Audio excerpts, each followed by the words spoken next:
The Senate Committee on Government Affairs will come to order. Madam Secretary, please call the roll. Senator Daley? Here. Senator Ellison? Senator Krasner? Senator Neal? Senator Orenshaw? Here. Senator Rogich? Chair Flores?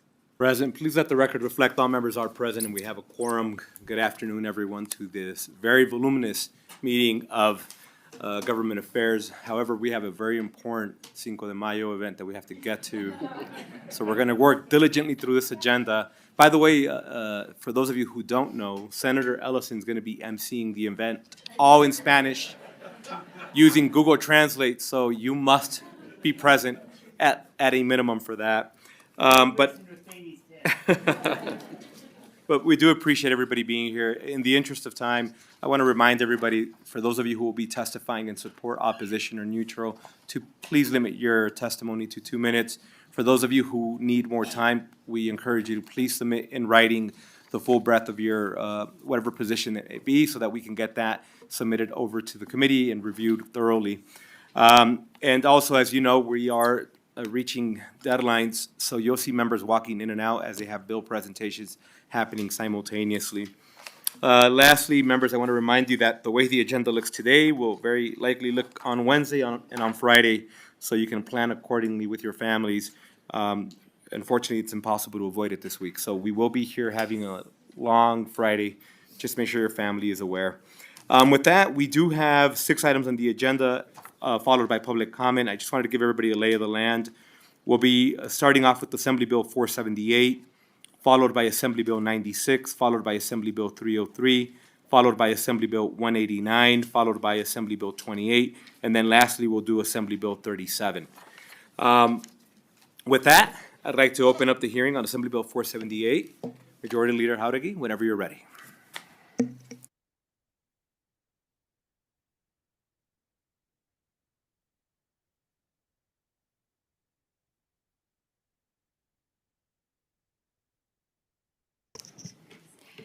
Good afternoon, Chair Flores and members of the Senate Government Affairs Committee. Thank you for having me here today to present Assembly Bill 478. It's so nice to be back in front of you again this session.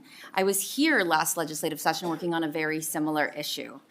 But in 2021, I worked on Assembly Bill 249 that prohibited common interest communities from restricting the hours that construction work could begin if they were later than those adopted by a governing body of a county or city, but only during the summer months. Creating safe environments for Nevadans who work outdoors is a priority for me. We came back in 2023 and then passed Assembly Bill 189 that expanded protections on residential construction by further addressing start times during the hot summer months. I am here before this committee again, tackling the same growing problem on construction sites. Because Nevada has 2 of the fastest warming cities in America, our outdoor workers face an invisible threat, the threat of heat exhaustion and heat stroke. This session, I'm back because our previous work has left members in commercial construction out. And it's not fair that those working on pavement to build our highways and roads and infrastructure aren't protected like our construction workers who are building our homes. Those in the commercial construction industry are uniquely susceptible to heat-related injuries. The work comes with inherent risks, which are amplified by exposure to direct sunlight during the hottest months of the year. From the CDC website, quote, construction workers are at risk of death, injuries, illness, and reduced productivity resulting from heat exposure on the job. Between 1992 and 2016, 285 construction workers died from heat-related causes. It is possible that heat-related deaths were undercounted due to misclassification. Approximately 75% of these fatalities occurred during the summer months of June, July, and August, end quote. Closer to home, the situation is equally concerning.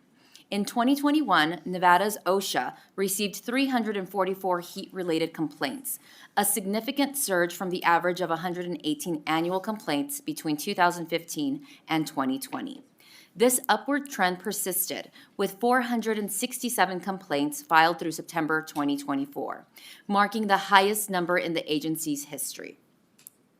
Highlighting the severity Heat accounted for nearly 50% of all injury claims filed with Nevada OSHA from 2020 to 2024, underscoring the pressing need for comprehensive protective measures.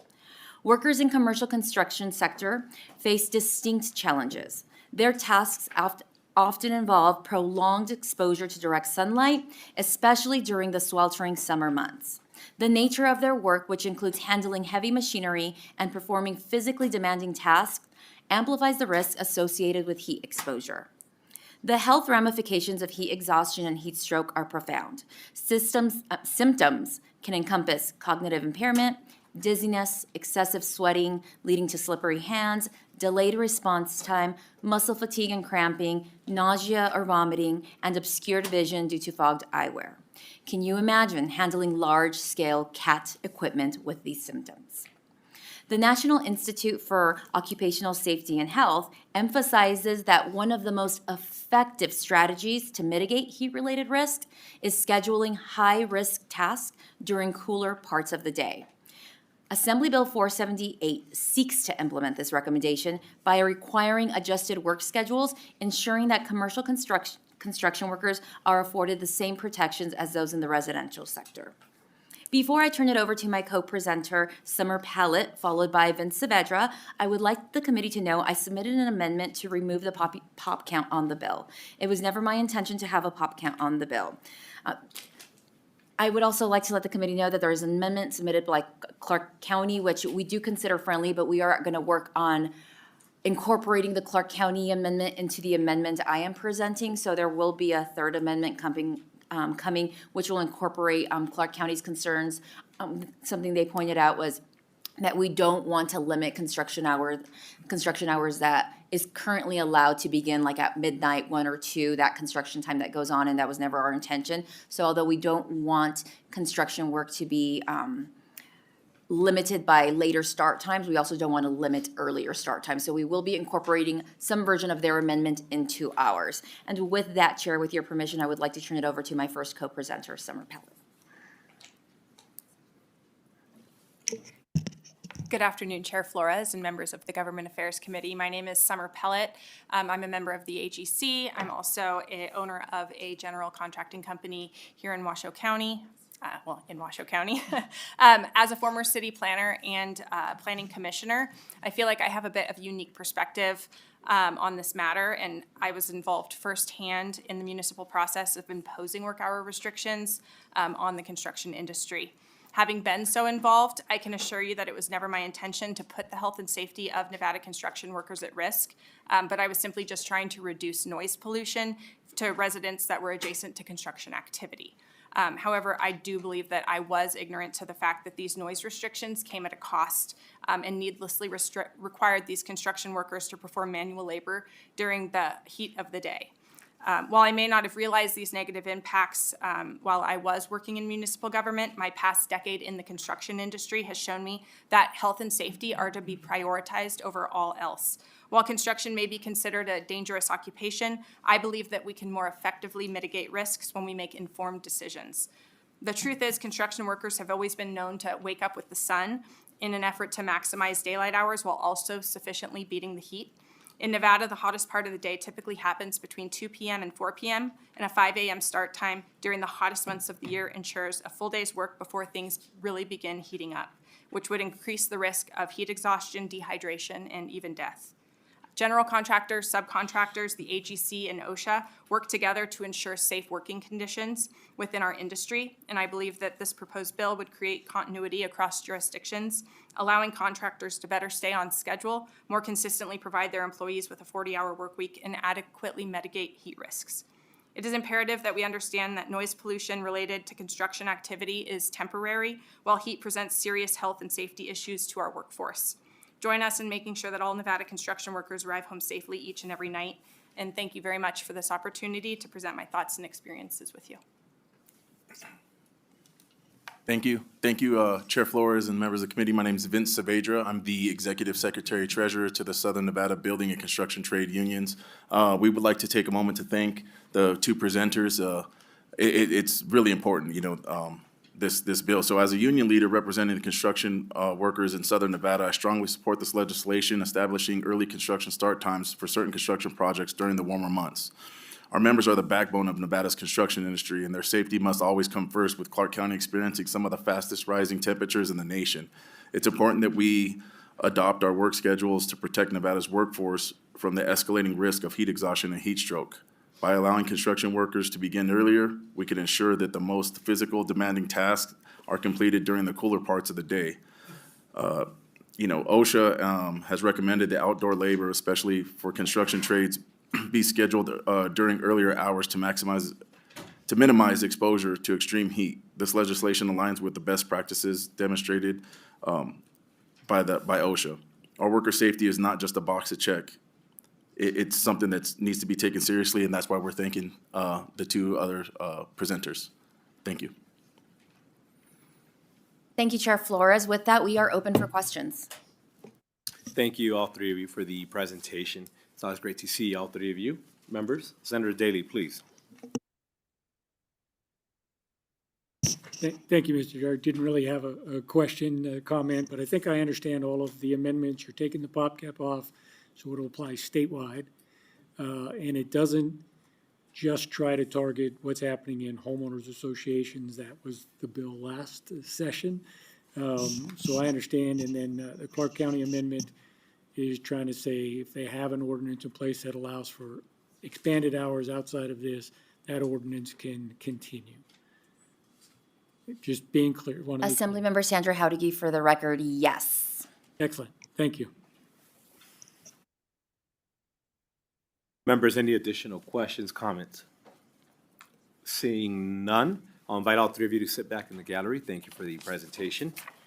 And we'll invite those wishing to testify in support of Assembly Bill 478 to please come forward, either in Carson City or Las Vegas.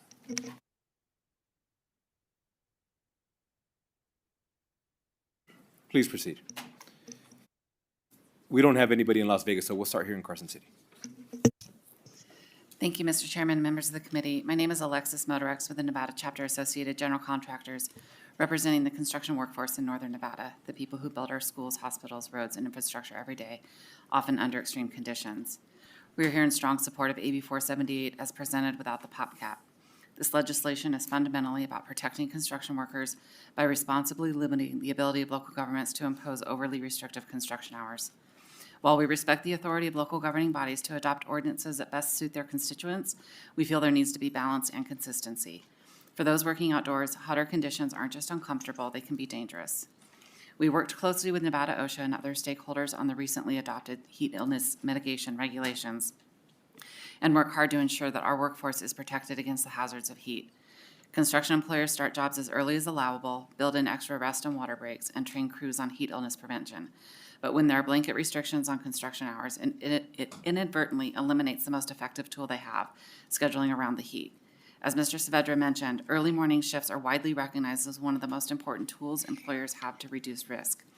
Yet local ordinances that limit construction hours, sometimes restricting work from starting until 7 or even 8 a.m., directly undermine this life-saving practice. Flexibility in scheduling allows crews to begin earlier in the morning when temperatures are lower and end before the most dangerous heat sets in. We believe local governments have good intentions when adopting ordinances aimed at managing noise or neighborhood impact, but that should not come at the expense of worker health or safety. Construction employers understand the importance of being good neighbors. They take steps to minimize noise impacts, dust, and traffic disruptions, but they also need to prioritize the safety of the people doing the work. By requiring more reasonable and consistent standards across all jurisdictions, this bill ensures that local governments can still address nuisance concerns without putting workers at greater risk.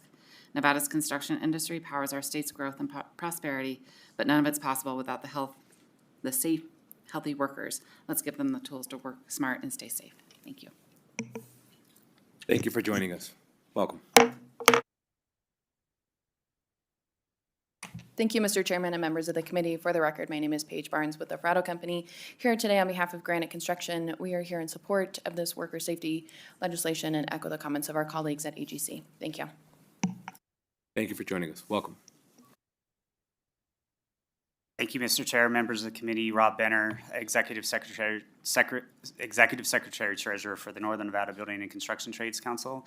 We are here to support this bill. I know from personal experience, being worked in the construction industry, that I've spent many a summer on jobs wishing we had an earlier start time, and I've been very appreciative of other jobs that we were able to start early during the summer. So, yeah, we'd love to see this bill. Thank you for joining us. Anybody else wishing to come forward in support of Assembly Bill 478 in Carson City? Seeing none in Carson City or Las Vegas, BPS, do we have anybody wishing to join us over the phone?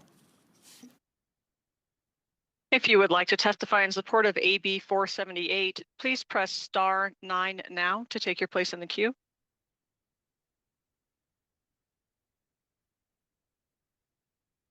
Chair, you have no callers wishing to testify in support at this time. Thank you. Is there anybody wishing to come up in opposition to Assembly Bill 478, Carson City or Las Vegas?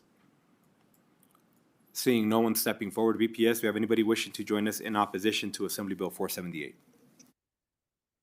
If you would like to testify in opposition of AB 478, please press star 9 now.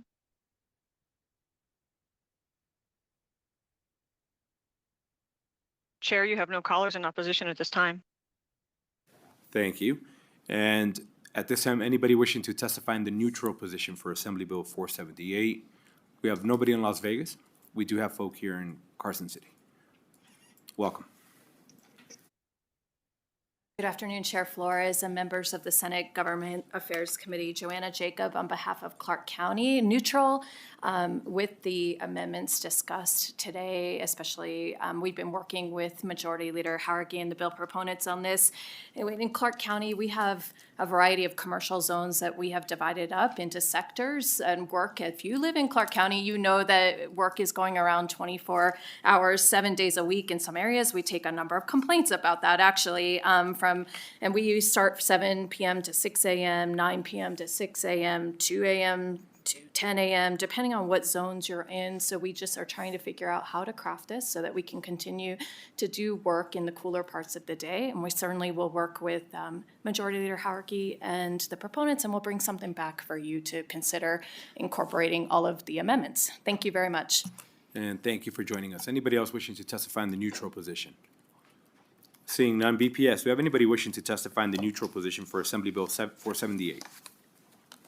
If you would like to testify neutral on AB 478, please press star 9 now. Chair, you have no callers neutral at this time. Thank you, Majority Leader. Any closing remarks? And I'm getting the nod. We're good to go. With that, we'll go ahead and close out the hearing on Assembly Bill 478. Thank you to our presenters again. Next on the agenda, we have Assembly Bill 96.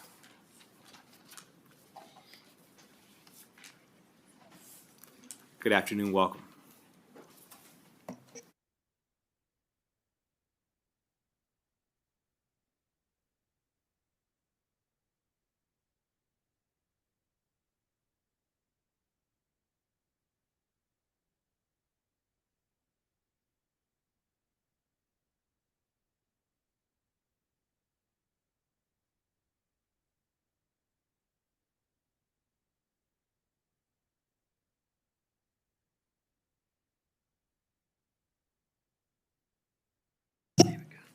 Is ours. Good afternoon, Chair Flores. It's good to see you again today. The rest of the Committee on Government Affairs, it's wonderful to be here today. I'd like to thank you for having me, and we are, for the record, I am Assembly Member Venice Karras, representing Assembly District 10 in Clark County.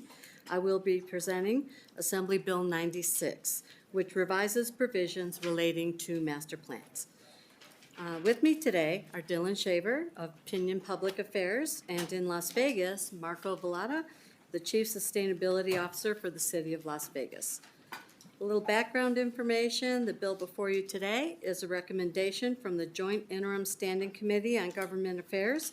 I would first like to begin with some brief background information to explain the issue this bill seeks to address. We know that heat is a significant issue in Nevada. Based on temperature data from 1970 to 2023, Reno topped Climate Central's fastest warming city list, with Las Vegas following in second place. We are seeing these effects in Nevada firsthand. Las Vegas set several heat records in 2024, including the hottest day on record at 120 degrees, as well as the number of days over 100 degrees. These rising temperatures, combined with the urban heat island effect, set the stage for truly dangerous conditions for Nevada citizens, especially for its vulnerable populations. A Southern Nevada Health District publication reported 294 heat-associated deaths in Clark County in 2023, which it noted was a 78% increase compared to the 165 heat-associated deaths in 2022. Furthermore, the Desert Research Institute reported 526 deaths attributed to heat in 2024, much higher than the 412 motor vehicle deaths reported in the same time frame. Those received a lot more publicity than the heat deaths, which contributed to DRI's finding that heat is our state's and our nation's most deadly weather-related hazard. It's therefore critical that our state, and particularly our most urban environments, as they continue to grow, implement heat mitigation elements to help alleviate this climate crisis. Assembly Bill 96 offers an important pathway for this necessary work. I will now turn it over to Dylan Shaver to provide a bill summary of AB 96.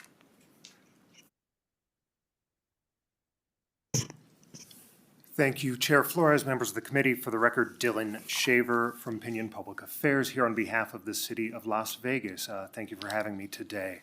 It is a fairly brief bill, and in fact, most of the pages in front of you have to do with just the lengths of the sections in NRS 278, sections that require are requirements imposed by the legislature on municipalities to craft their master plans. These are documents that guide the physical and long-term developments of Nevada's cities. Now, the legislature has, in its wisdom over the 50 or so years 278 has been in effect, as we understand it today, to include some very specific requirements. For example, we have to publish generally the widths of streets and any new streets that have to be built in the community. It also requires that we include any streetcar or trolley coach lines that may have to be built to support the needs of a growing community. And of course, my favorite is that we have to call out any ports, harbors, or related facilities that might be built in our desert climates. In a Dillon's Rules state, the fact that the legislature gets so granular in describing what can and can't be in or should and shouldn't be in a master plan ends up carrying a lot of weight. And to that end, we get to what Assemblymember Karras was talking about. In our hottest and driest communities, in our communities where you had a period of 214 days in southern Nevada without a drop of rain. July 14th to February 14th, there was no rain in southern Nevada at all. February 14th, that broke when 1/100th of an inch of rain fell in the valley. It is no dispute. We just heard we just had a bill close about how important it is to protect people from the heat. And so what this bill does is very simply adds heat mitigation efforts to those master plans that the legislature already requires municipalities to adopt.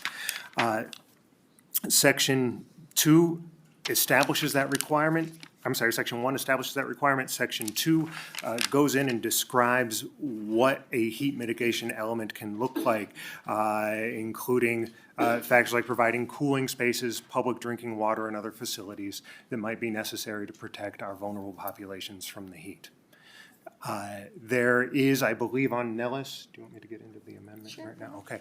There is on Nellis a proposed amendment to the bill that very simply takes the provisions in Section 6 and changes the word, in Section 2, and changes the word must to the word may to make the bill a little less prescriptive and give municipalities a little more flexibility in what these plans can look like. Beyond that, we think it's a fairly straightforward measure. Here with us in Southern Nevada is Marco Vallata, who is the Chief Sustainability Officer for the city, who can talk more about the city's leadership in this area and why exactly this is important. With your permission, Mr. Chair, we'll send it down south. Good afternoon, Mr. Chair and committee members. For the record, I'm Marco Vallata with the City of Las Vegas Department of Community Development's Comprehensive Planning Section and the city's Office of Sustainability.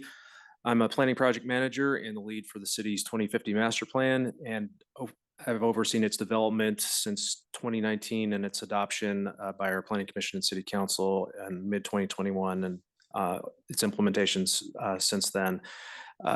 I'll be quick on this. As was mentioned, AB 96 does provide that direction for cities and counties for their master plan to include this important measure. We're getting close to the summer season here. It's raining here in Southern Nevada right now, but we're not far from the century mark. And even though it's in the 60s here up in Carson City, it'll be it'll be hotter here too in the coming weeks and months. We've been doing all we can with respect to addressing extreme heat as a result of the urban heat island effect, which is a phenomenon that's common with many other cities across the country, and they're all contending with it in different ways. And as Assemblymember Karras had just mentioned, July 7th last year, the city of Las Vegas experienced record high temperatures hitting at 120 degrees. And that week was one of the hottest weeks on record, with temperatures never dropping below 115 degrees. And that's been the trend that we've seen over the past few decades. And that's mainly attributed to how much asphalt, how much concrete that we have out there. We've had dozens of daily record highs and dozens of record warm lows, which are indicative of the heat being trapped in the urban area and not anything to cool the city off. The Southern Nevada Health District and the Clark County Corridor believe that last year there were more than 500 deaths that were in which heat was the contributing factor. So we've been looking at the relationship of the impacts of extreme heat within our jurisdiction with UNLV, the Nevada Heat Lab at Desert Research Institute, with RTC Southern Nevada for extensive heat mapping, with the University of Nevada, Reno. And they, back in earlier this year, they released results on the Reno Sparks heat mapping project, similar to other projects conducted in Southern Nevada and by other state, local, and regional entities.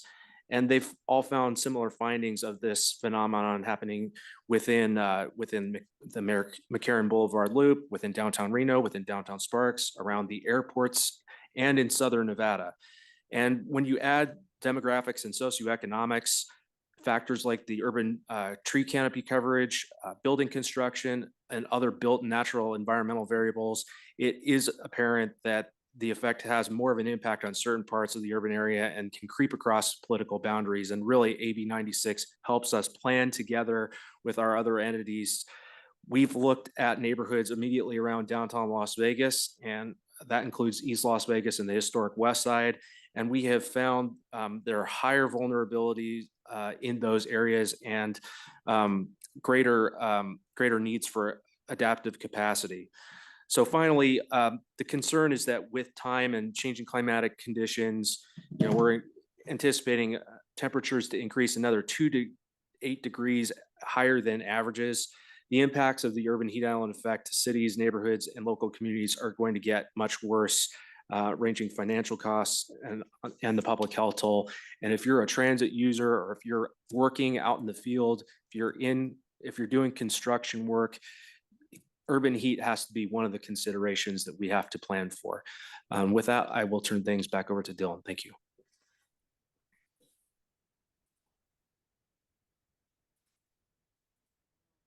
Keep it at that, and we'll take any questions.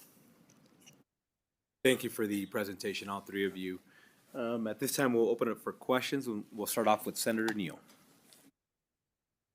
Chair, so I have two questions. The first one is, it's there's been testimony that you've looked at all these studies, Southern Nevada Health Authority, you've looked at what DRI has had to say, but what has actually already been done for these, what says adaptive movement in the East Las Vegas and historic West Las Vegas? What has actually already occurred in terms of a thing, not a idea? Thank you, Senator Neal. Marco Velada again for the record. So in terms of some of the implementation activities, it's been mostly the mitigation itself. Planting trees has been one of the most effective measures to help bring some of those temperatures down. And we have conducted tree planting events with the city of Las Vegas and as well as with some of our partners around Southern Nevada at Freedom Park, for example. This last week, we celebrated Earth Day and Arbor Day at a park. We did some tree plantings there. In total, the city has planted about 4,000 trees over the last couple of years as a result. And again, we're trying to increase our canopy coverage as well as provide for direct cooling in the locations where we have the ability to plant trees at. In addition, we want to provide public spaces like around transit stops, around within the public right of way in the city itself, where we can provide more shading, increased levels of comfort for pedestrians, bicyclists, and transit users. Those have actually taken place, or we have had some of those begin construction. Follow up. Out of the 4,000 trees, how many are still alive? Marco Velada again for the record. So of the trees that the city has planted, and this is just the city of Las Vegas itself, there are complementary tree plantings that happen in North Las Vegas, the county, Henderson, so on. The loss in terms of trees is less than 3%. That's an estimate. We're going back and doing another inventory right now, and we'll have results of that later on this year, and we'll be presenting to our own city council. Follow up. How many trees were actually planted in historic West Las Vegas and where? Again, Marco Velada for the record. I would have to come back to you with an answer on that, but we do have trees at the historic West Side School and the associated projects that are along D Street and F Street. I'll have to get specific numbers for that particular geography, but as part of tree plantings, we're looking at the entire city. So one final question, because well, so many thoughts right now. But when you amend, so this whole conversation started out with heat mitigation, how important it is, how damaging it is, and the reports on how many deaths, over 500 deaths. But then we changed the must to a may, right? So whenever we change may, which is prescriptive, and it's not prescriptive, it actually gives more discernment. Like, I'm just trying to figure out, what are we avoiding in terms of prescribing? Because it seems to be haphazard, number one, on where we're actually doing this work, right? We can put information out that there's all these concrete structures that urban communities are suffering, but then we go in and say, well, we may put it in our plan. Well, then what happens when a constituent comes to a planning commission meeting or has some commentary about the master plan and is saying, you know what, you guys haven't actually dealt with that? Because most of the plans have already been adopted through 27. The effective date of this bill, I believe, is 26. Yeah, July 1st, 26. So what happens, so clearly there's no say. So what happens in the plan, when do the constituents get a say? In the 28 to 2030 plan? Because it's not the current one.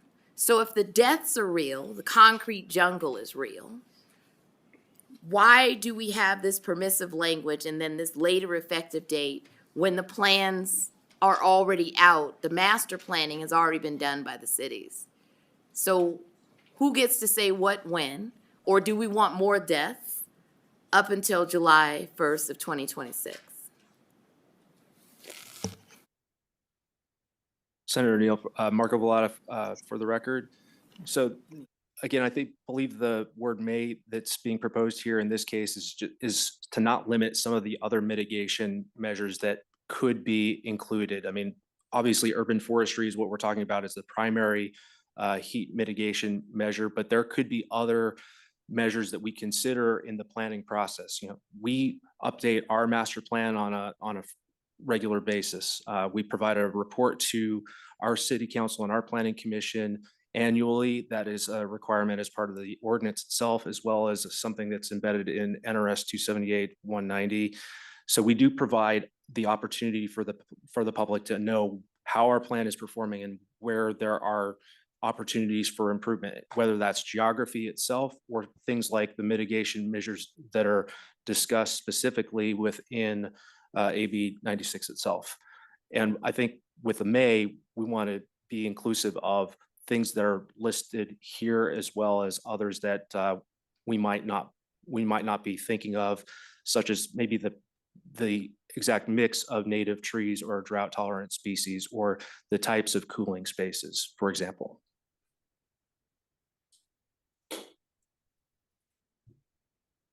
So to go back to the statement, so when do constituents get a say in the existing plans? Will there be amendments to the existing master plans for cities? I mean, it's July 1st, 2026. So let's say constituent X that's watching this and you have support letters out here saying, okay, on July 2nd, I'm going to show up at the cities. I'm going to ask for the heat mitigation plan and how the current master plan can be amended. What will occur? What can they expect? Will their voice be heard and they come up and say AB 96 says that you're going to have a heat mitigation plan and I want to know how the current plan can be amended? That is supposed to be in effect through 2027. Marco Valada again for the record. So each jurisdiction is going to be a little bit different, but in our case, we're going to have something that's in our master plan, one of the elements of the master plan that we will build from the existing language, that we will provide appropriate updates that contemplate the extreme heat or the heat mitigation element that addresses heat mitigation strategies. And at a certain point within the effective date over the next couple of months where we make that amendment to the master plan, we'll have that opportunity for the public to make any comments as we do with any quarterly updates that we do to our master plan through a general plan amendment process. That's how the city of Las Vegas would do it. Thank you for that. So on July 2nd, 2026, historic West Side, new development that's happening in the core. I'm going to be one of the first people to ask the question, where are the trees on D, F, C, J, and Jackson? Because they're not there. And I think when I saw this bill, and this is nothing against you, Assemblywoman, is that when I had the opposition, when I was trying to figure out how to get heat deserts or heat mitigation paid for, the cities opposed it. And so to come and offer support for a May and permissive master planning, and that first thing I thought was how many master plans are happening in the hood? That's what I really wanted to know. Because I was just like, where are the new neighborhoods on the east side? There's only new development happening, small amounts on the historic west side. And D Street literally is a tunnel. And so I was really trying to figure out, did I miss the trees? Because the historic West Side School pretty much doesn't really have any trees except for the interior corridor of the school itself. But there's nothing on the sidewalks. And this is my district. So, and I pay particular attention to what's going on. And so when folks light up and say, oh, you know, we did all of this, and then have opposition when I'm like trying to figure out how it's going to be paid for, I feel some kind of way when I see another bill and then there's a kumbaya on master plans in those areas. It actually upsets me. It angered me in the hearing that I had on my own bill, but even more so when we're saying that we've done work in areas where I can't see the evidence of it. Because I really want to putting trees in the park at Freedom Park has nothing to do with the neighborhoods. Absolutely nothing. And it's actually, to me, disingenuous to say that when the power lines are eating into the trees on the east side and you walk and there is nothing there. Nothing. And so, you know, this is more of a diatribe and commentary, but I don't think you should have agreed to a may. I think you should mandate their behavior and you should mandate citizen participation and you should make sure that there is some kind of amendment to the master plan associated with these future neighborhoods. Thanks, Chair. Members, any additional questions? Senator Daly, please. Thank you, Mr. Chair, and I'm kind of with my colleague down there on the may to must.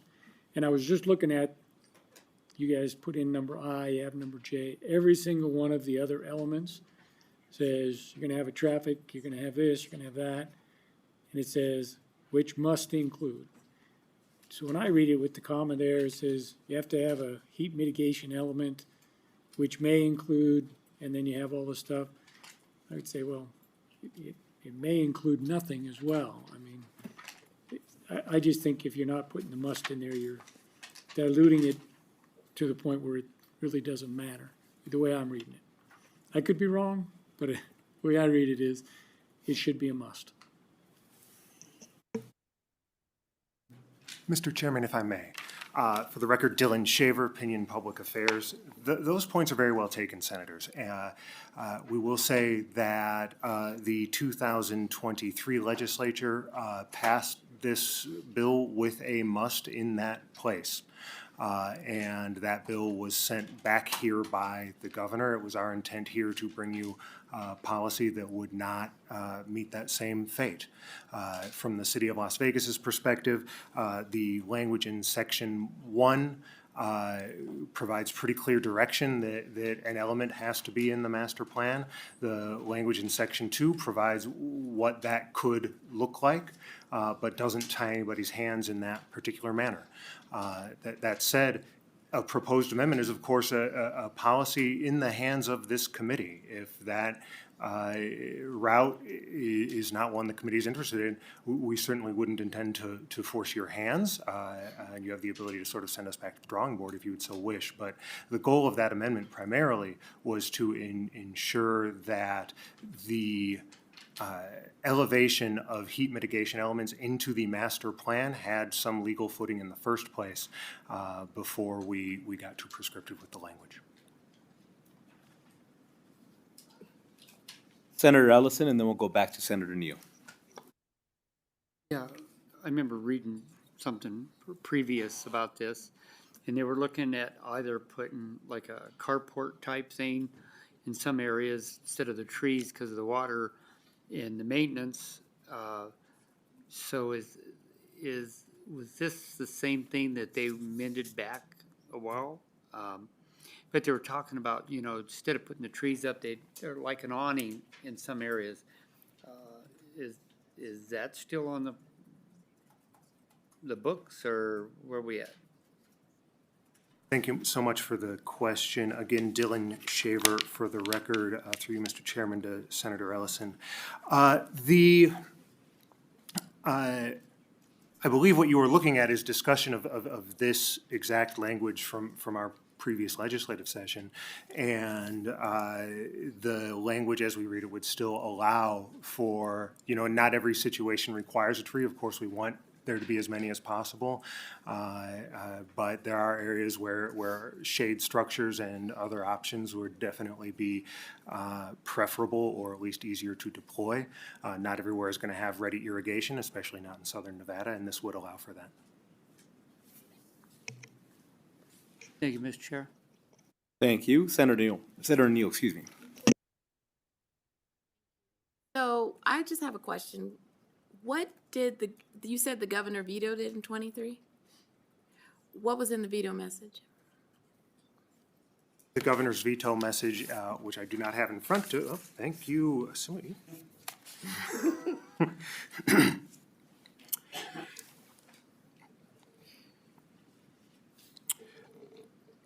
In short sense, SB 169 creates significantly more red tape for master plan projects in two of Nevada's largest, fastest growing counties. I cannot prescribe it. He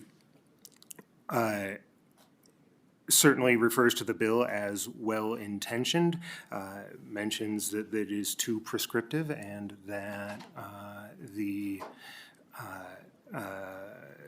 communities it would affect in northern and southern Nevada are already doing some of the things, which is true. Mr. Vlada can give you a lot of background on the city's leadership in this area. However, that activity does not rise to the level of the municipal master plan. This is, again, a very tightly prescribed document by the legislature, and it is that elevation that the city is seeking. Final question is, how many of the cities offered advice to the governor to veto it because they felt it was prescriptive?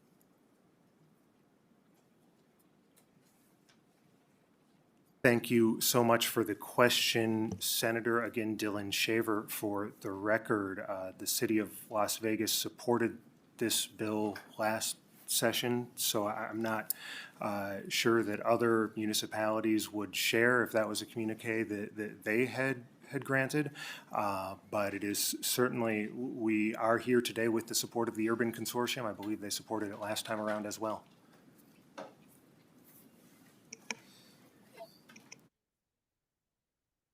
Members, any additional questions, comments? Seeing none, I'd like to invite both of you to sit back in the gallery, and we'll invite those wishing to testify in support of Assembly Bill 96 to please come forward, either in Carson City or Las Vegas. We have folk both in Las Vegas and Carson City coming forward. Las Vegas beat us to it, so we'll start with Las Vegas, whoever wishes to go first. Hello, my name is Maria Brenes, MARIAPRENTICE.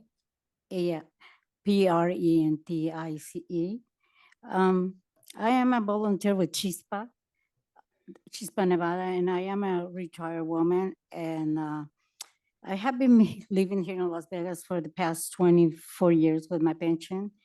I barely cover my expenses during the summer months. Extreme heat forces me to stay indoor because going to the park and the market becomes dangerous, especially because I don't have a car and aren't enough shade areas and trees that I can walk and shade on, stop and have shade under. And there is a worry that I might suffer heat stroke, which I have in the past. AB 96 brings hope for seniors like me. We need our cities to be designed to protect most vulnerable from the heat. Please, please, please approve this proposal. We don't want to live locked inside. We want cities where we can age safely. And I want to thank you for letting me allow me to speak. Please, again, please support AB 96. Thank you. Have a good evening. Thank you, Ms. Prentice, and it's great seeing you in Las Vegas. Hope you're doing well. Next individual in support in Las Vegas. Good afternoon, Senator Flores, and thank you for the opportunity to address you and the Senate committee. My name is Stacy Stanley. I represent the Water Fairness Coalition. I'm a retired director of the World Wildlife Fund at the International Secretariat in Switzerland and a director of the Aspen Center for Environmental Studies. I've spent my entire life either proactively or professionally dealing with the environment. AB 96 is critical for the environmental protection of both Washoe and Clark County, but it cannot just look to the future. Senator Neal nailed the point. We must protect the existing urban environment from further degradation being precipitated by the draconian and ill-conceived guidelines perpetrated by Senate Bill or SNWA AB 356 mandated turf removal. The original intent of AB 356 was to remove decorative grass with no function. It was not intended to destroy neighborhoods' environments, by mandating removal of turf under trees. The DRI study of December 2024, the impact of turf removal on urban heat conducted in Henderson, concluded that Las Vegas is overheating and grass under trees are critical to mitigate the impact. Further, the study shows that grass under trees uses only 50% of the water of open field grass. Therefore, it does not use water that would also add to the trees. There is no reason to kill our trees by removing the grass under them, which causes temperatures to increase by over 20 degrees Fahrenheit, essentially steaming the root system of our trees.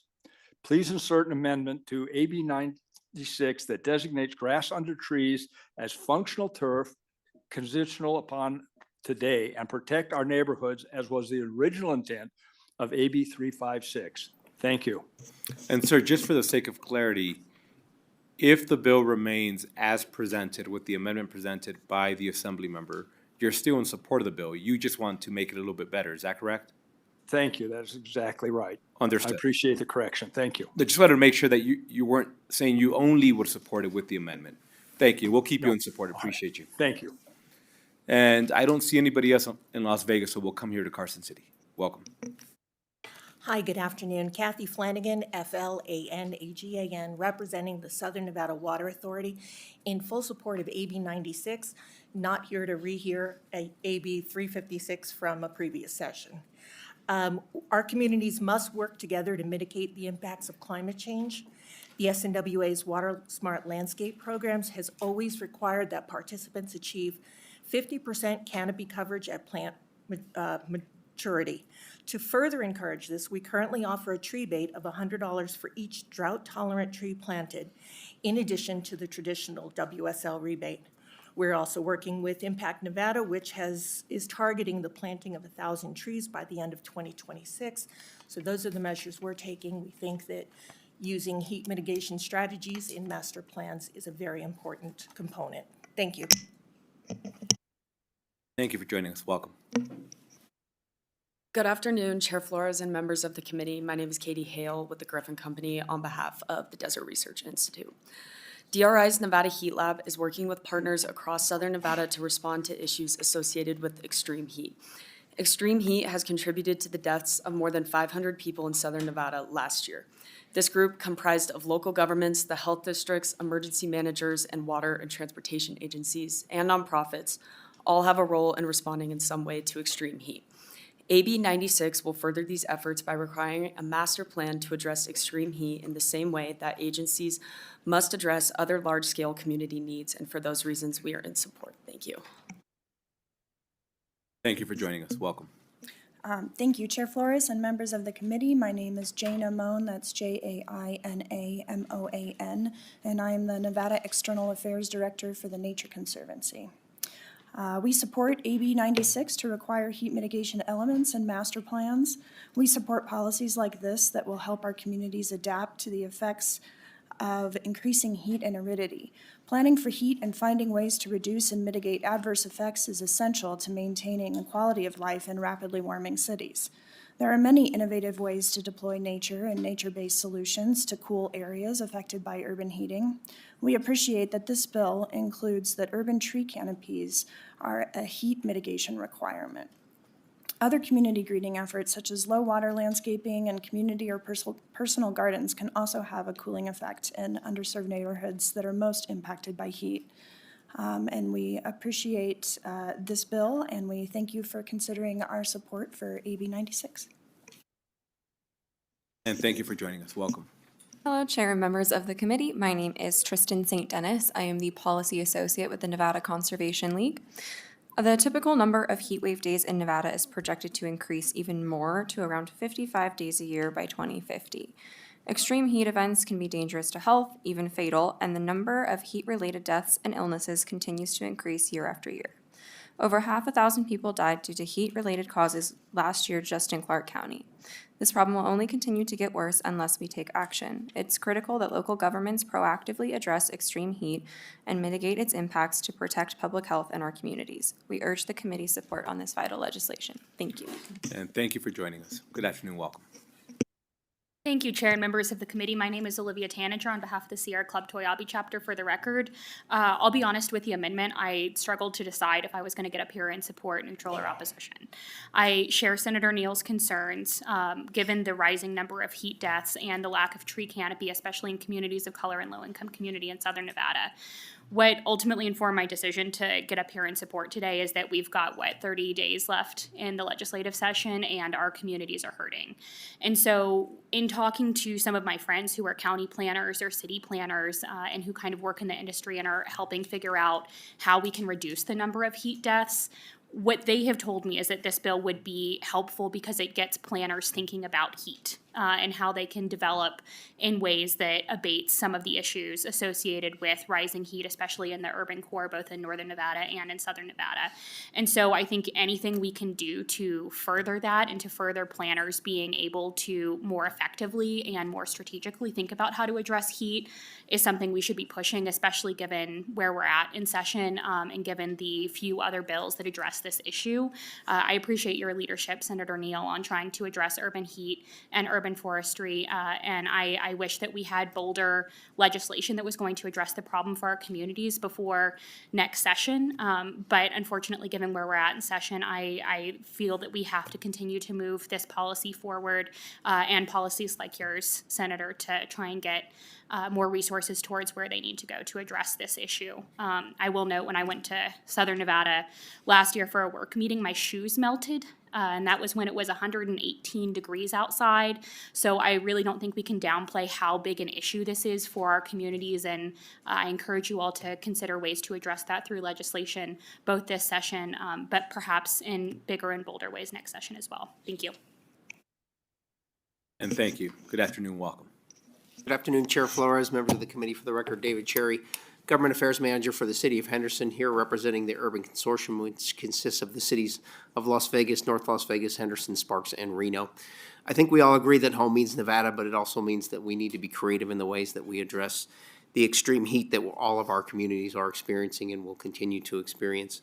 And one of the things we appreciate is that the sponsors of this legislation I've been working with the consortium to provide flexibility under the revised language in the bill.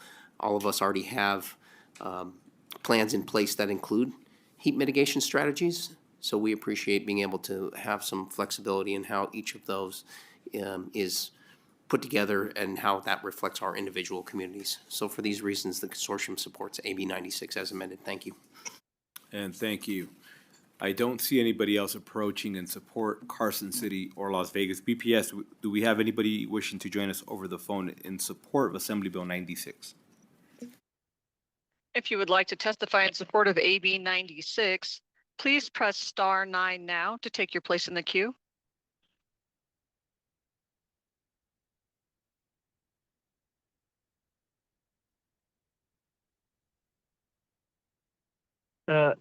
Good afternoon, Cyrus, Hojjaty. First of all, I wish we could have some heat right now because it's raining and pouring like crazy and it's difficult driving here. But anyway, this is a urban heat island related bill. We like the idea. It plants a lot of trees. Certainly a lot of people complain about the heat in the summertime, and I feel like it's getting worse and worse. So as you know, Las Vegas is the fastest warming city. If you look at historical weather records, Las Vegas frequently had nighttime lows in the 60s. They still do in far out towns like Pahrump, Searchlight, Indian Springs, and so forth.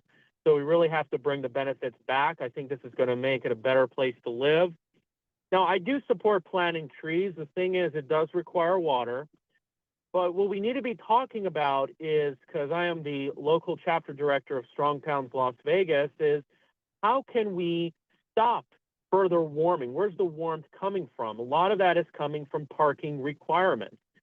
A lot of our cities, especially built after the 1920s, is oversaturated with massive numbers of parking lots because they're required by the code to provide all these number of spaces. So hopefully we can tackle that issue well, because there's a lot of empty parking spots and costs more, it's not pretty. So we need to look at all different aspects as well. But other than that, thank you so much, and hopefully I'll make it safely in this rain. We do hope you drive safe. Thank you for joining us. Next caller in support. Good afternoon, Chair and members of the committee. This is Leanne McAllister, McAllister. I am the Executive Director of the Nevada chapter of the American Academy of Pediatrics. Because it will mitigate extreme heat exposure for children, the Nevada AAP supports AB 96. Extreme heat affects everyone, but especially children. Children's bodies and behaviors are different from adults. These differences mean kids are at higher risk of health problems from heat. One difference is that children spend more time outdoors. They play, exercise, and work outside, especially in the summer. Spending time outdoors is good for growing kids, but it increases their risk of heat-related illness. But secondly, kids depend on others. Children cannot change their surroundings to get away from extreme heat. Young children cannot even change their clothes to avoid extreme heat. For this reason, infants are especially at risk. They cannot control their environment or take in fluids without help from others. Nevada's kids are relying on us to protect them from extreme heat. The pediatricians at the Nevada chapter of the American Academy of Pediatrics support passing AB 96 as it's a critical step in doing just that. And we look forward to joining the bandwagon during the interim and future sessions to do even more aggressively on that front. Thank you. Thank you for joining us. Next caller in support.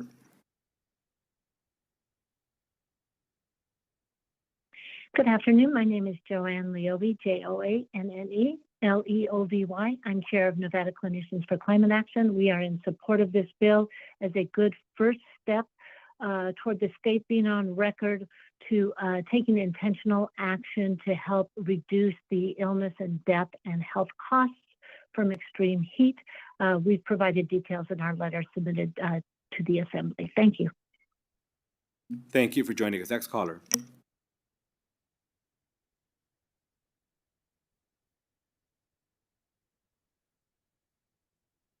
Hello, and I appreciate this opportunity. My name is Lisa Ortega, Ortega. I'm the founder and the executive director of Nevada Plants. I am in favor of AB 96 because urban heat is our most dangerous challenge for our kids and for our elders. Please keep heat on the forefront of planning. We'll keep planting and looking to the canopy. And as Senator Neal mentioned, our canopy and keeping it is paramount. I appreciate your time and thank you for all you do. And thank you. Next caller in support, please. If you recently just joined us, we are currently in support of AB 96. To testify in support, please press star 9 now. Chair, oh, you have one more caller.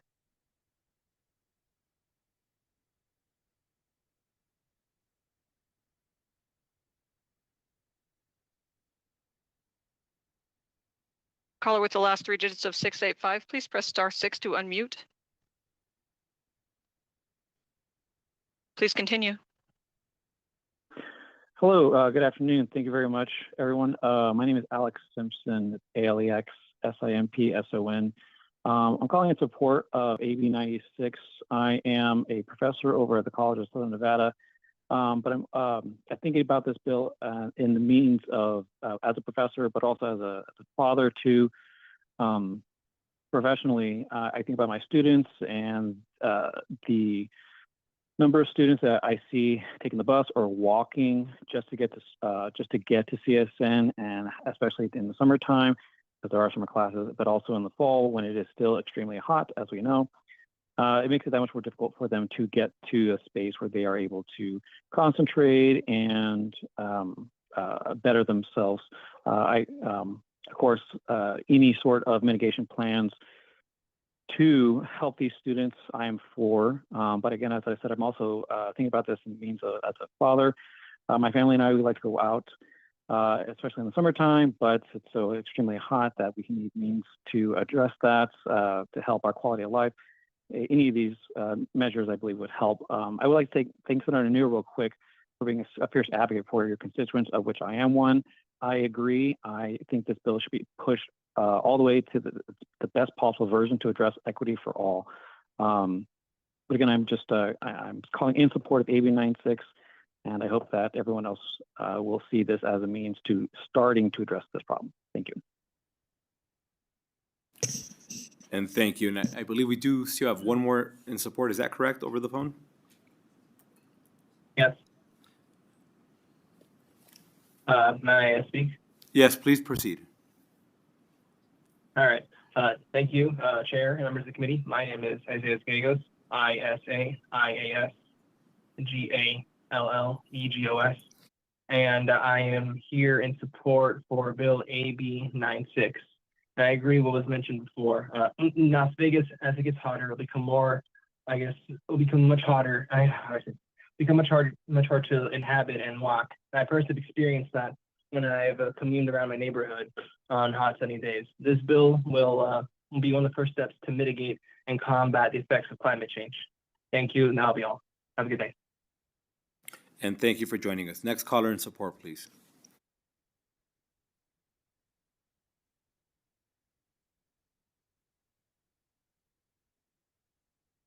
Caller with the last three digits of 849, please press *6 to unmute.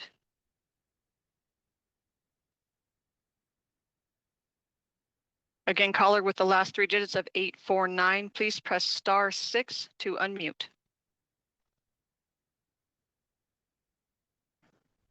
Please continue. Okay. Oh, sorry about that. For some reason, I kept on thinking it was *9. Hello, Chair. Thank you for hearing my testimony. I am in full support of AB 96. I believe a caller before said there were other things we could also focus on that help the climate crisis, but this is a good first step, especially when the climate crisis is going to be getting a little bit worse year after year after year, and the heat is just going to continuously get worse as well. So I am in full support of AB 96 as the first step, the first good step to taking care of this issue. Thank you for listening to my testimony. And thank you for joining us. Next caller in support. Chair, you have no more callers in support at this time. Thank you. At this time, I'd like to invite those wishing to testify in opposition to Assembly Bill 96, either in Carson City or Las Vegas. If you could please come forward. Seeing none in either Las Vegas or Carson City, BPS, we have anybody wishing to join us over the phone in opposition to Assembly Bill 96? If you would like to testify in opposition of Assembly Bill 96, please press *9 now.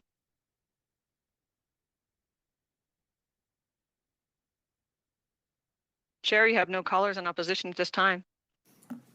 Thank you.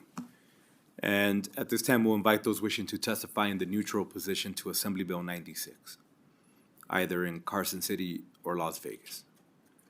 We don't have any in Carson City, but we do have some folk joining us in Las Vegas. Good afternoon, welcome. Whoever wishes to go first in Las Vegas. Good afternoon, Chair Flores and members of the committee. My name is Jackie Spicer, and I'm testifying on behalf of the Nevada Environmental Justice Coalition. Today, we stand before you in neutral for AB 96, as this bill is not just about infrastructure, but about protecting lives in the face of rising deadly temperatures. We're in neutral because we echo the concerns shared by Senators Neal and Senator Daley today that by changing the language of this bill to say that the heat mitigation element may include a plan to develop heat strategies does not align with our mission to liberate frontline communities from environmental hardship.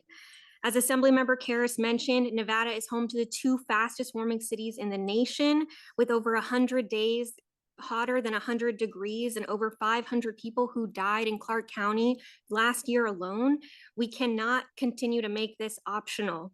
This silent killer strikes hardest at our most vulnerable populations: the elderly, children, low-income communities, those without shelter, and individuals with pre-existing health conditions. We cannot afford to stand by while more lives are put at risk. As temperatures continue to rise year after year, we face a stark choice: paying the consequences of future crises or acting now to prevent them. We ask that this bill be amended to include the language must, that this is a requirement to protect cities and we are not making it optional. Thank you. And thank you for joining us. Next individual in neutral. Hi, I'm Ben Leffel, Assistant Professor of Public Policy at UNLV. I support AB 96, extreme heat mitigation and county planning, with the recommendation that the language be changed from may include a plan to develop heat mitigation strategies to must develop heat mitigation strategies. We need this. We need these strategies because it was 120 degrees Fahrenheit last year, and human flesh begins to burn at 125, and that's just the air temperature. Landsat data shows that the surface temperature in certain parts of the city reached 138. So we're a skillet here. That's why we need these strategies. We need a must on these strategies. And this bill would, those strategies would require Clark County and Washoe County to consider what building materials to use, where to put cooling stations, where to plant trees. It's important because our death toll is going up every year. It's important because of the potential economic impacts. As unique as Las Vegas is, those 40 million annual visitors may be compelled to travel to other entertainment capitals if extreme heat is not adequately dealt with. It's important also because extreme heat can disproportionately impact those low-income communities of color. For example, there have been indoor deaths from heat stroke among low-income populations who cannot afford their AC bill, so housing development must incorporate heat resistance in its planning of residential units. That's just one of the many examples of why these strategies are needed. Governor Lombardo a few years ago vetoed the same bill, claiming that there's no evidence for the link between development and heat. That is incorrect. The more buildings you have in one given area and the less green space or other heat mitigating measures you have, the more you're building an oven instead of a city. It's called the urban heat island effect, and it's observed on a planetary scale. Also, other city leaders globally are actually watching Las Vegas. I know because I speak to these leaders, and these strategies would allow us to do trial runs of extreme heat mitigation measures and allow us to perfect them across iterations. That will also allow the right models to be adopted by other cities worldwide struggling to deal with the same problem. Thank you. And thank you for joining us. Next person in neutral, please. Hello, my name is Ivan Meneses, for your records, IVON. MENESES, and I'm a member of Chispa, Nevada. I live in Las Vegas, and I'm a mother of 6 children ages from 9 to 21.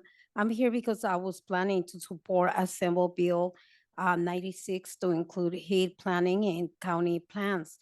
Due to the amendment, I will be testifying today in neutral instead. I live in the east side of Las Vegas, where we have fewer trees and parks, and temperatures are very high in my neighborhood. It's difficult for my kids to play outside or walk to school because of the heat. We live in a urban heat island, and I experience effects daily. Las Vegas is one of the fastest warming cities in the United States. As the climate gets hotter, I worry for my children's health and future. Extreme heat is unsafe and can be deadly. My family needs bold action now, and I worry that this doesn't do nearly enough with the new amendment. Thank you for your opportunity. And thank you for joining us. Whoever wishes to go next in neutral. Okay, my name is Elizabeth Ortiz. I am a member leader of Environmental Justice Committee at Make the Road Nevada, and I say neutral for AB 96, and hopefully the changes mentioned before gets implemented, because this piece of legislation is very important and does provide some solutions regarding the ever increasing heat. Thank you. And thank you.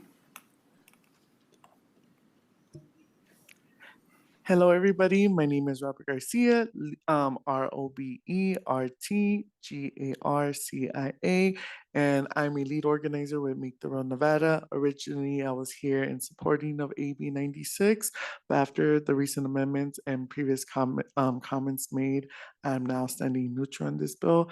I do believe that this legislation is very important and creates opportunity to take action in finding real solutions for heat mitigation, but also do believe that it creates an opportunity to make changes to the bill to better support the needs of our community. Thank you so much. And thank you for joining us. Welcome. Good afternoon. My name is Leslie Vega, Leslievega, and I'm here to represent PLAN, the Progressive Leadership Alliance of Nevada, a member of the NEJC. Thank you for listening. Originally, we were in support of AB 96, but listening to the questions, we've changed to in neutral. And I want to take a moment to remember, let's see here, Governor Lombardo's veto of this bill in 2023. His veto was, we believe, misinformed. He claims that there's no data proving that temperatures are rising, yet Reno and Las Vegas are scientifically among the fastest warming cities in the nation. The veto ignores public health data showing that extreme heat harms seniors, children, and the unhoused most. Calling this bill red tape dismisses the lived reality of families who can't afford to cool their homes during brutal Nevada summers, and the argument that counties already do this misses the point. AB 96 sets the consistent standards so protections don't depend on your zip code. Thank you for your time. And thank you for joining us. Good afternoon. Hi, my name is Isabella Badina, and I am a member and a leader of Youth Power Project, and I am saying neutral for AB 96. Thank you so much. And thank you. Welcome. Good afternoon, Chair and members of the committee. My name is Melly Paluai. I am a veteran, a registered nurse, and a community health advocate. I'm here to express a neutral position on AB 96 with emphasis on Senator Neal's concerns that we need to protect all vulnerable populations in Las Vegas, not just the new master plan communities.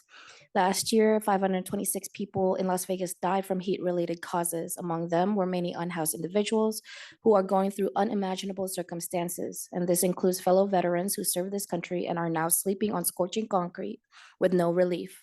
Our elderly, our children, and our low-income families are also disproportionately affected. As a nurse, I've treated hundreds of patients that are severely dehydrated and hyponatremic. This is a condition with dangerously low sodium levels in the blood, and it's directly caused by prolonged heat exposure and limited access to clean water or shade. Hyponatremia can present as confusion, nausea, seizures, and extreme cases, coma or death. I've seen patients arrive disoriented, lethargic, and on the brink of organ failure, simply because they had no access to shade or water. These cases are not just common, but they are preventable. And yet our most vulnerable populations continue to be exposed to these life-threatening conditions every day in Las Vegas. AB 96 is a vital step to make our cities safer and more livable. By requiring local governments to plan for shade, water access, and cooler infrastructure, we're not just preventing deaths, we're building a future where this desert can be greener, cooler, and truly habitable for everybody. Nevadans deserve a better quality of life altogether, and public green spaces will help us achieve that. I urge you to pass this, or I urge you to make amendments to this bill for a better future for all, and let us plant trees whose shade we may not sit in. Thank you for your time and commitment. And thank you for joining us. Good afternoon. Welcome. Good afternoon, Assembly members. My name is Flor Diaz, and I'm here with Make the Road Nevada. I live in East Las Vegas, one of the hottest areas in our city. In my neighborhood, there's way too much concrete, not enough trees, and hardly any shade. You feel the heat the moment you step outside. It's not just uncomfortable, it's dangerous. Our community deserves more than just to survive this summer. We deserve to live with dignity, safety, and care. It's essential if we want to protect our families, children, and elders from the growing dangers of extreme heat. Although parts of this bill that I do agree with, I'm staying neutral. There is still room for improvement, and I believe that the many suggestions stated before create an opportunity to improve this bill and successfully support the needs of our community. Thank you. And thank you. Good afternoon. Welcome. Good evening, Senate Committee. My name is Cesar Ortiz, and I am the founder of hemp eco fashion brand Cosmic Maya. But most importantly, I am a mother. I was supporting AB 96, but with the updated language, the May, it puts me in a neutral position. In 2025, with Nevada feeling the effects of global warming, a reamendment is a must for this to be a requirement. AB 96 could put Nevada one step closer to becoming a greener state and a leader towards heat mitigation and sustainability in the Southwest. As an environmental science student, I know what it's like to study about global warming and climate change, but as a Nevadan, we all know what it is to experience it worsening every year. As a mother, I do worry for my children's future, for all children unable to play outside due to heat waves or lack of trees for shade. The heat kills and it is claiming local lives, and the count increases, yet heat can also be the destruction of what we are known for, which is tourism. Without heat mitigation, it will be unsustainable and will have negative impacts on our economy if we do not counteract with AB 96 and the reamendment. There is no nice way to say environmental collapse will catch up to us. The situation is an emergency as we living here is going to get harder for all of us. We might not be ahead of the curve, but we must not fall behind too much. With many people, there's people that think that Las Vegas is just gambling, it's just drinking. But for us here who are advocating for us, this is our home and it's your home too. Thank you. And thank you for joining us. I don't see anybody else in the neutral position, either in Carson City or Las Vegas. BPS, do we have anybody wishing to testify in the neutral position for Assembly Bill 96 over the phone?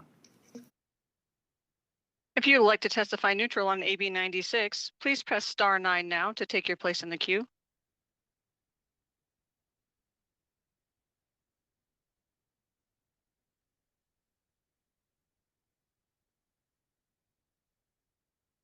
Caller with the last three digits of 398, please press star 6 to unmute yourself. Good afternoon, Chair and committee members. My name is Shonda Johnson, SHAUNDA, JOHNSON. I'm with Faith in Action Nevada and the Nevada Environmental Justice Coalition. More than 1,000 people died from heat-related issues in Clark and Washoe County last year. We're really disappointed the language was amended to be more passive, which makes life-saving measures optional. The number one responsibility of legislators is to protect its people through policy. AB 96 has promised to do just that as Las Vegas and Reno become the hottest cities in the United States. AB 96 puts protective measures in place that center the lives at stake, so extreme heat is addressed through county master plans. Without heat mitigation, our states will pay exponentially more for emergency response and disaster relief, and more lives will be lost in years to come. Please change the language and pass AB 96. Thank you. And thank you for joining us. Chair, you have no more callers neutral at this time. Understood. And I think that last caller was in support. But no, all good. We will make it work. I understand that they're really hoping for an amendment potentially. With that, we will invite our assembly member. There you are. So please join us back. Sorry, amongst all the individuals here, you were hidden. Any closing remarks you may have?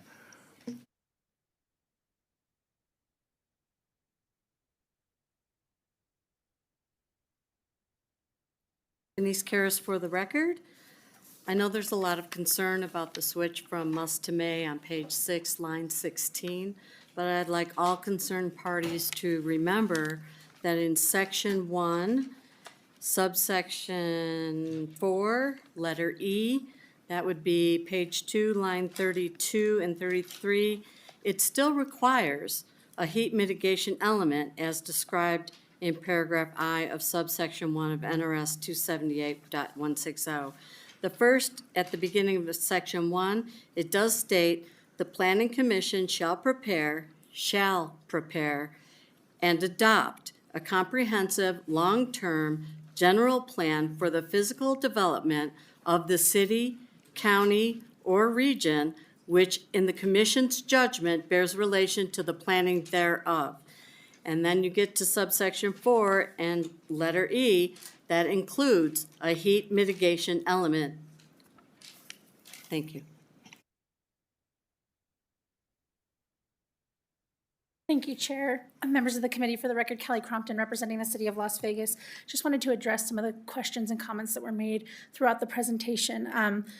The City of Las Vegas has planted numbers of trees on Jackson Avenue from our Complete Streets project. We've also toured members of Congress through that project to show them some of the federal funds we used in order to plant those trees and those tree canopies on Jackson Avenue, as well as D Street and F Street. We also have plans in the works right now for designing to plant more on Bonanza, Washington, D, and H, and we have a large grant on Stewart Avenue that should plant a tree canopy amongst that street on the east side. The City of Las Vegas also has nurseries on the east side of town and on the west side of town, where our urban forester, Brad, and our sustainability officers are planting trees to plant into the community. Recently, we received $5 million in federal funds. Realizing federal funds are kind of up in the air right now, but we did receive $5 million in federal funds targeted at low-income census tracts to plant trees on in neighborhoods, but also in people's yards. And so I wanted to make sure that the committee knows that this is a priority of the City of Las Vegas. Heat effect is a priority. I'd also like to offer to Senator Neal, to Senator Flores, Senator Ornschall, and anyone who is interested, but you represent some of our jurisdiction. We'd love to have you come down to the City of Las Vegas, talk about some of the areas in which you'd like to see more trees planted, and work with you to discuss. And thank you for that, and I appreciate you coming back, because I know that was the point of discussion. We do have two folk with comments/questions. We'll start with our Vice Chair. Thank you, Chair, and thank you, Ms. Crompton, for the comments. I think my question, perhaps for the gentleman from Las Vegas, from the city, we talked a little bit about planting trees at Freedom Park and about the heat island on the east side. And, I've never golfed in my life, but the Desert Pines Golf Course, I know the plan is to replace it with, housing and some other things. And what worries me is that that's going to make the heat island effect worse, losing all the trees and grass there and the open space. And I just wonder, has the city planned trying to, deal with keeping some of the tree canopy there, or keeping some of the open space, so that we don't just see the temperature in that area there at Pecos and Bonanza just shoot up because we've lost, that big open space with all the trees and grass. I just wonder if you could comment about that, because that worries me in addition to, some of the other comments about trees. Thank you, Chair. Yeah, but Vice Chair Ornschall, through the chair to you, Marco Vallada, City of Las Vegas, for the record. With respect to the Desert Pines project, yes, we share those same concerns. We did a special area plan for East Las Vegas. We did consider tree canopy throughout the entire east side as part of that particular process, which is part of our 2050 plan. And Desert Pines in particular, even though there is a redevelopment project that's with that, we would have, as part of our standard zoning entitlement process, trees that are provided in compliance with our zoning code, and that would be the native and adaptive type species. If there's opportunities for tree preservation, even though they're Mondale pines for the most part, we will certainly make sure that we do that. But on the street frontages and within any of the interior circulation, yes, we will definitely try to the best that we can, replace as many as we can with appropriate tree canopy cover. I appreciate that. Thank you, Chair. Thank you. Senator Neal, please.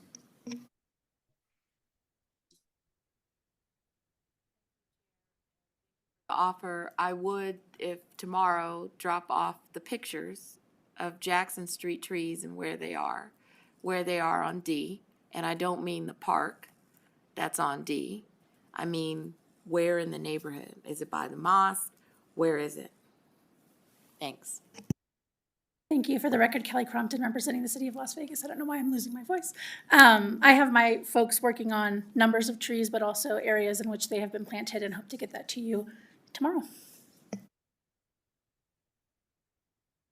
Thank you. And then I think we also had Senator Ellison with a brief comment or question. Question, how high is these trees that they're planting right now? And what is the cost of them?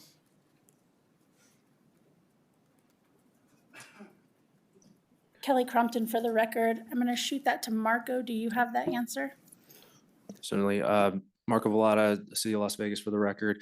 So honestly, it's going to depend on the species, the type. I mean, any of the larger Palo Verdes, mesquites, acacias, they're going to have a much larger diameter and provide, dozens of square feet of actual shaded area. The heights themselves they're going to vary, as they grow older. I mean, you're looking at anywhere between, 10 to 30 feet, depending on what the species is. As far as cost goes, I mean, we worked out with that USDA grant that Ms. Crumpton had mentioned, tree planting all in with labor and materials about $1,000 a piece, but that's going to again depend on other factors like whether it's started at a nursery or whether it's what type of species it is, whether it's imported, things like that. Thank you. Any other closing remarks? Seeing none, thank you again for joining us in this late afternoon, and we'll go ahead and close out the hearing on Assembly Bill 96. And Assembly Member, next we have Assembly Bill 303.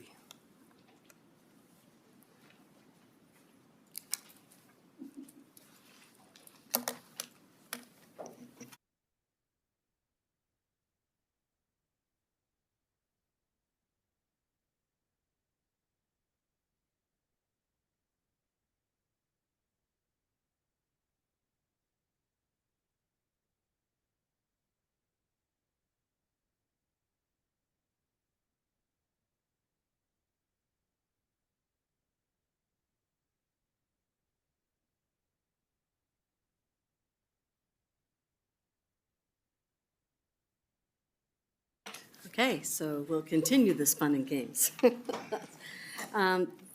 Thank you, Chair Flores and Vice Chair Orenthal, and the members of the Senate Committee on Government Affairs. For the record, I am Assembly Member Venice Karras, proudly representing Assembly District 10 in Clark County.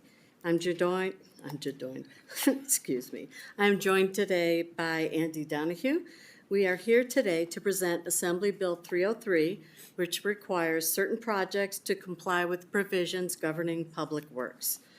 A little background information. Generally, this bill provides that existing law governing public works apply to any project involving the development or improvement of broadband, telecommunication, or fiber optic services for which public money has been provided and that is sponsored, financed, overseen, or administered by a public body.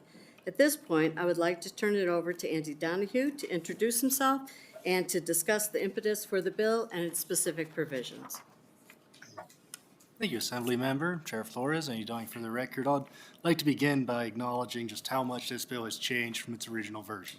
It's a brand new conversation from the Assembly side. The bill has changed completely, in my view, from what you might see as introduced. And we put so much work into it. Excuse me for a moment. In its present state. Yes. And we put so much work into it because Nevada has benefited from public funding to increase internet connectivity through infrastructure development. The reform proposed in AB 303 represents Nevada placing stewardship and due care over entrusted public resources.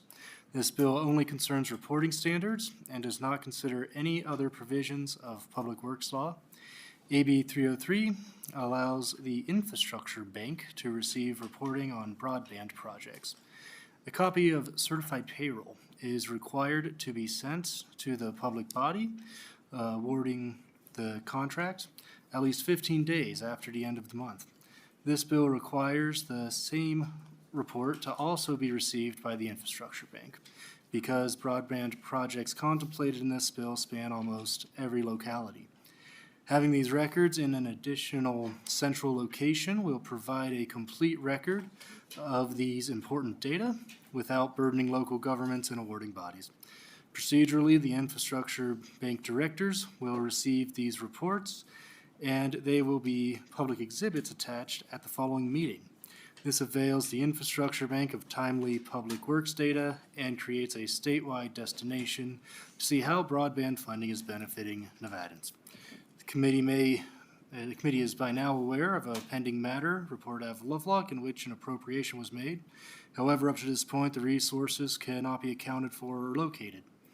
Accessible reporting, as proposed in this bill, will provide an alert if little work or no work has been reported on a funded project.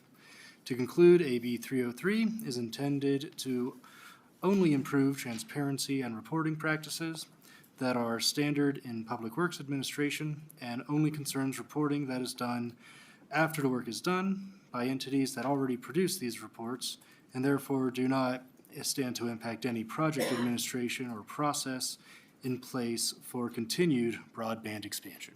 Thank you. Denise Karas for the record. That concludes our presentation. Thank you for your consideration.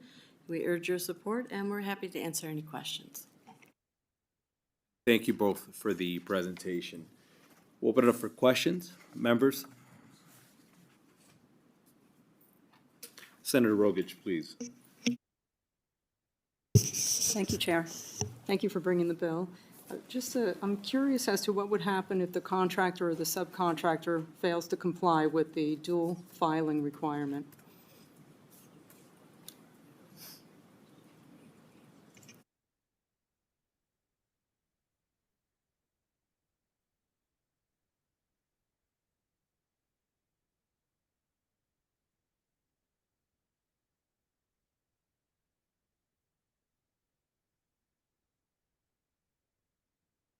Andy Donnie for the record. Thank you for the question, Chair Flores. We'll need a closer look and we'll like to confer with the folks to help us draft it to get back to the committee. Members, any additional questions? Seeing none, and I know some folk will for sure be following up just for a couple additional clarification points. With that, we'll go ahead and ask both of you to please sit back. And we'll invite those wishing to testify in support of AB 303, if you could please come forward. Carson City or Las Vegas. I see no one stepping forward. BPS, do we have anybody wishing to join us over the phone in support? If you would like to testify in support of AB 303, please press star 9 now.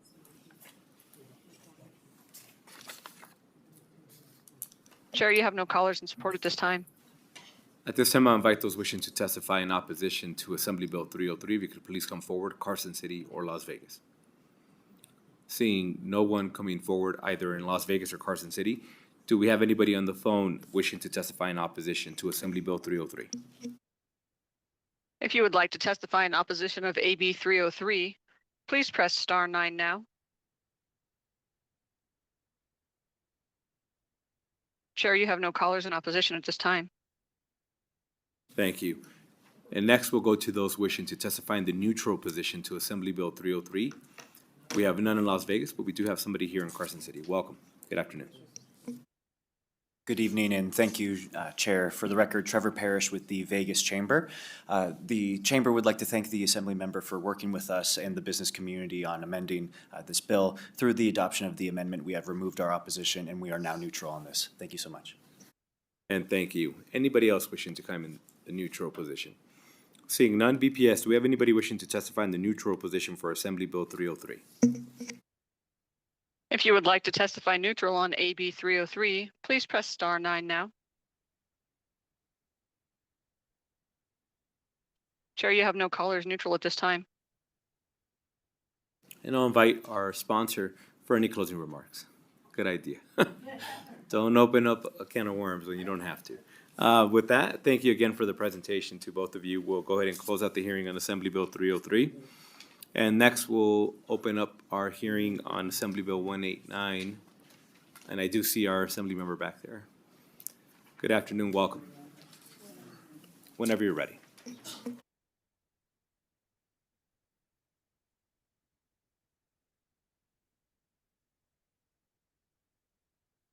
Thank you, Chair, and for the Senate Committee on Government Affairs. My name's Greg Koenig. I represent Assembly District 38, which is the empty space between Fallon and Tonopah. So this is a constituent bill that is pretty simple. It codifies a couple of definitions. The issue that we're looking at is to make things more efficient and quicker in the rurals. Typically, most of my bills have something to do with the rurals, and this will make hearing court cases expedited and speed up the process a little bit. And I'm going to turn the time over to my colleague Jason Sanderson to go over the rest of the bill. Thank you, Jason Sanderson, for the record. Chairman Flores and Senators, thank you for the opportunity to speak today. This bill modernizes and clarifies the use of oaths and affirmations in Nevada law. At its core, this bill recognizes and respects the diversity of belief systems among our residents. By giving equal legal weight to both an oath taken of responsibility to a higher power and an affirmation made as a solemn secular declaration, it ensures that every Nevadan can engage in government, courts, public institutions without compromising their personal beliefs. This bill doesn't create new obligations. It simply reaffirms a foundation principle of American democracy, that government must be inclusive, neutral toward religion, and equally accessible to all. Whether someone holds deep religious convictions or chooses to affirm based on personal conscience, they deserve the same legal recognition, and respect. Furthermore, this legislation enhances accessibility by allowing oaths and affirmations to be made orally, in writing, and through alternate communication methods, including those used by individuals with disabilities. It ensures that procedural justice does not exclude anyone based on ability or communication style. In short, this bill is about fairness, inclusion, and modernizing our statutes to reflect the values and realities of today's Nevada. I respectfully urge your support. At this point, we'll take any questions. Thank you both for the presentation. Members, any questions? Senator Daly, please. Hey, thank you, Mr. Chair. And I do know, so currently, what are notaries allowed to do now? Thank you, Senator Daly. For the record, Jason Sanderson. Currently, notaries are able to do the oaths and affirmations. It's just a definition. We're just trying to spell that out in there. Is there a dispute currently on oaths and affirmations? I don't want to mislead anybody. We want to be perfectly clear. Right now, my understanding is that notaries cannot take an oath of a person who's going to testify at a deposition. I know some people may disagree, but there is rulings and various things, and the law doesn't allow that. What my understanding is, and you can tell me if you disagree, because I believe I'm right, is that you can take an oath and swear that that's the person that's there or that's the document that you're witnessing, but you can't take an oath for a deposition or a court proceeding or anything else. You can't give that oath now. Actually, it is in the actual, excuse me, Jason Sanderson for the record. Actually, it is in the notary class and handbook, and procedurally, it is there. That's kind of why we're doing this, is just to clarify and add that definition language to this. So it does dispel that, I want to say, myth, if you will. I would venture to say it's not a myth. I hope we'll hear from the court reporter people today. You know, I have a bill in court reporting, and this goes directly in conflict with what I've been told. You have your opinion, I have mine. No. And we'll see how that comes out. But I have a problem with that part on the giving the oath. I don't care about the affirmation and all that stuff. I think that's semantics. But what court reporters do is different than what notaries do 100%. And this is trying to interfere into that long-going dispute between video recorders and court reporters. I'm not in favor of this.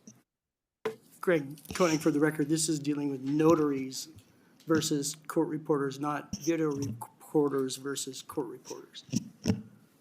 Thank you. I understand.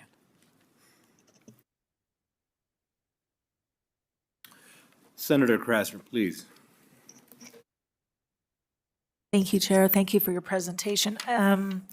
So I have some similar questions because even though it does at the beginning talk about a notary, if you go down to, so section 4, B, an oath and or an affirmation have the same legal effect, whether in writing or orally, and then you go down to section 3A, now it's talking about testimony in a legal proceeding. That's not a notary. That's testimony in a legal proceeding, including without limitation a pretrial hearing, an examination, a deposition, or another proceeding, any proceeding. So, you know, you can just see this happening in maybe a juvenile court or an adult court where they're saying, okay, now is this what you agree that you did? You know, do you agree that you're guilty? Yeah. Thinking that later they're going to see it something in writing that they have to sign and affirm in writing, and this would bypass that. It now says that orally or in writing would be the same, and it does include court proceedings. So just your thoughts on that. Is that what you meant to do with this? Greg Koenig, for the record, can we check with legal and get his opinion? Because right now it's being done. But the problem is, especially in the rural districts, is there are not enough court reporters. A handful of years ago, there was 4 court reporting firms in Reno. There's only 1.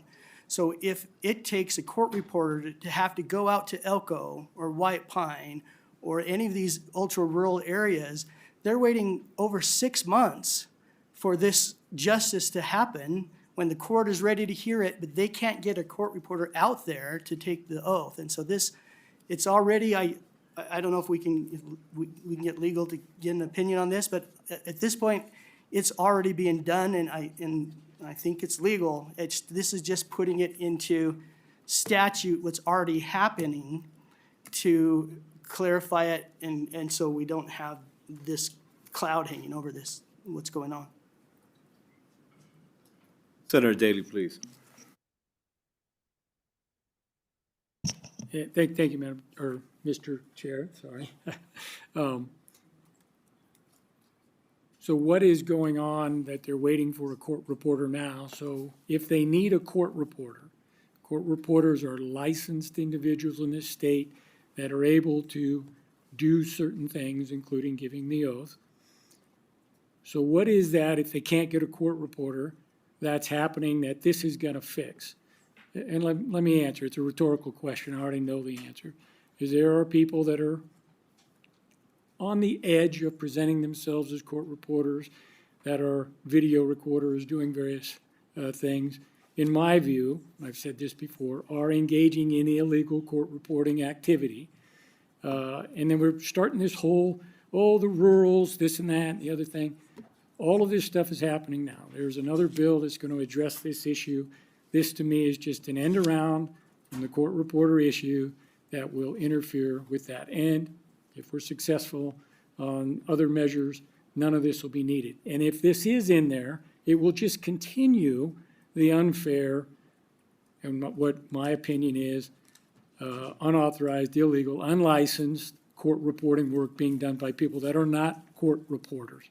So, and we can argue back and forth all you want. This is just an end around on a bigger issue than this particular bill is covering. Greg Koenig, for the record, I'm not sure we're talking the same things. You keep bringing up unauthorized court reporters that are videotaping things. What this is doing is it's letting notaries admit oath and affirmation. It's not talking about recording the hearings or the proceedings, or taking over the jobs of what the court reporters are supposed to do. This is only dealing with oaths and affirmations at the beginning of a trial, and then your court reporters are gonna have to take over and do whatever. But you keep bringing up these fake court reporters that are video recording. That's not this. This is only dealing with notaries so that they can do the oaths and affirmations. And we can have Jason weigh in if he can, because he Follow up. okay. What good does it do to go out and have a notary give an oath and affirmation if you can't then record the proceeding on the court proceedings that you ever? What good does that do if there's not an actual person there to actually take the transcript and record the proceeding? What's happening is people are going out, recording this, claiming they can give an oath as a notary, and this is just trying to give them validation for what they're doing unlicensed. And we can argue back and forth, like you said, but that's the facts.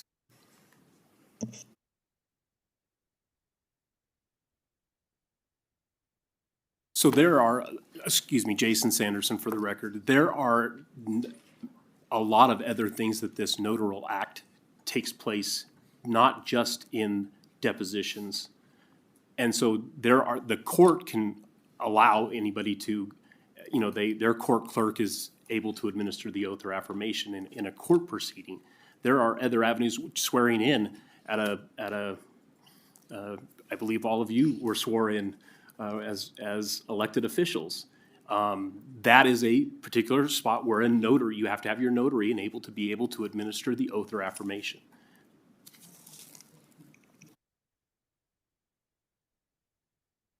Well, and we did have a follow-up from Senator Krasser, and I did not understand it. So I will go to her, Senator Ellison, and then we'll come to Senator Neal. Thank you, Chair. You said this only applies to the rurals, and that's where they're doing it now, but it doesn't say that in the bill, that this only applies to the rural counties. Greg Koenig for the record, the intent wasn't just to have it in the rurals, it would be everywhere. That's something we could potentially look at, but we were going to allow that in not just the rurals. It would benefit the rurals more, but it wasn't be just for the rurals. And I don't believe we have a follow-up, no?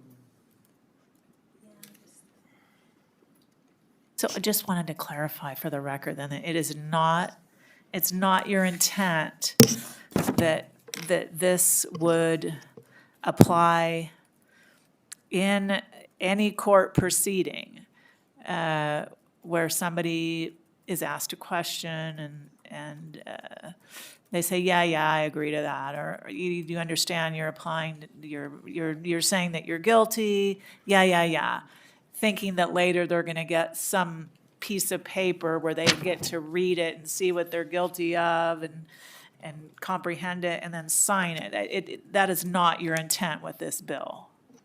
Greg Koenig for the record, that's not a definition of an oath or affirmation. You stand there with if you're doing an oath, a hand on the Bible, and you swear, you're not signing anything. You're not saying you're guilty. Pretty much, that's not how that process works at this point. Well, an affirmation is different than an oath. The only difference is one is sworn to a higher power. The oath would be to a higher power. The affirmation is basically the same thing, but you're not swearing to a higher power.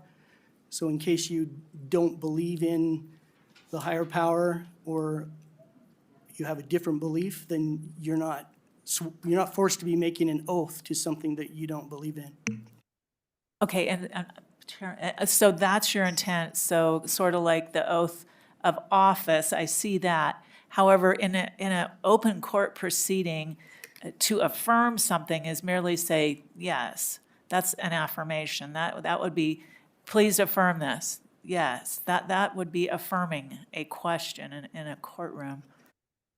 Greg Koenig for the record. Again, that's not the definition. No, it's almost the exact same thing as an oath, except it's not made to a higher power. That's an affirmation. It's not you're affirming throughout the procedures that you affirm something here or there. So it's at the very beginning, it's the same as the oath, would take place at the exact same time as the oath, except you wouldn't be having to do it to a higher power, so it's called an affirmation.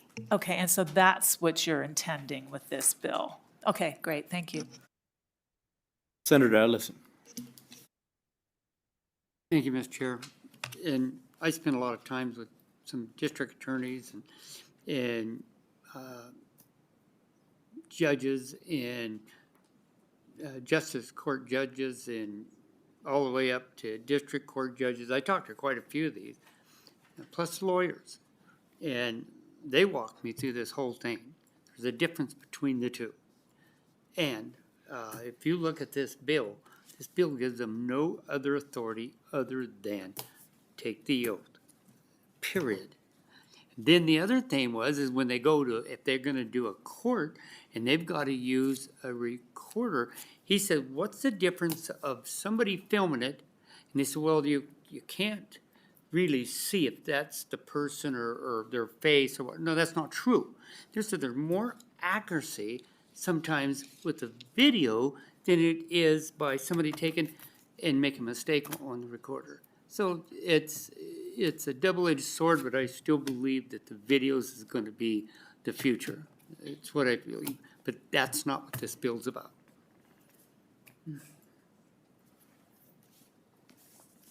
Senator Neal, please. Chair, so just want to build upon section 4, sub 2, which is line 17, where it says the oath or affirmation may be provided in writing or orally. So I just want to stay with the orally.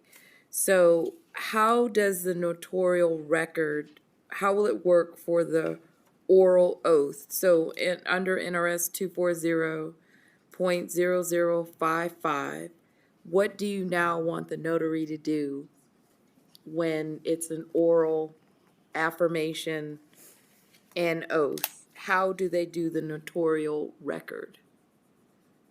Because in statute, there's a journal, so. Thank you, Senator. Jason Sanderson for the record. Yes, there is a notarial book that is signed and checked, ID is checked. And then when it is, procedurally, then we ask, do you want an oath or an affirmation, depending on how they answer that. 9 times out of 10, we just do an affirmation just to not have it stop or where they complain, well, I don't look to a higher to God or something like that. So they just do an affirmation, which is swear to tell the truth, the whole truth, and nothing but the truth. Okay, and the reason why I was asking is because of the section, which is the section 4, sub 3A, where then the notarial record, which is oral, is then a part of a testimony in a legal proceeding, pretrial hearing, examination, deposition, or other proceeding. And so if a person is trying to qualify that this happened and they need this documentation because it's related to a record where it's going to prove or establish a business record, let's say it's a business record, how would you want the notary to come in and prove the oral transaction in a legal proceeding? Well, if they were going to, Jason Sanderson for the record. Thank you, Senator. That if they're trying to prove a document or do anything, a document, that's again another part of another notarial act where they would have to do a jurat or anything else, a signature page that says this is a true and accurate document or anything like that. Again, this is mostly for an oral, or you can do it written if people are unable to speak or unable to do that. That's, in essence, it covers everybody was the part of the written. But back to your question about the oral, we wouldn't necessarily be swearing in anything that was a document per se, because then, again, that would be the notarial act where the stamp goes down, you sign the book, and you do a jurat or whatever, signature page that is a true and accurate document. Did that answer your question?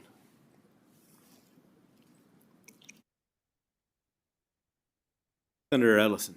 Yeah, I had to go to the title company and just do the same thing. Same thing. And she says, raise your right hand. I signed it, give them my ID, raise your right hand and said, do you solemnly swear? And I said, God forgive me, but I swear a lot. Yes. So, it's a joke. But anyway, I still had to swear that I'm signing these papers under oath, and that's the end of it. I walked out of the door, and I bet you I signed 30 documents, but on a deed, so. Thank you. Thank you. Members, any additional questions or comments? Seeing none, thank you both for the presentation. I'd like to invite you both to sit back.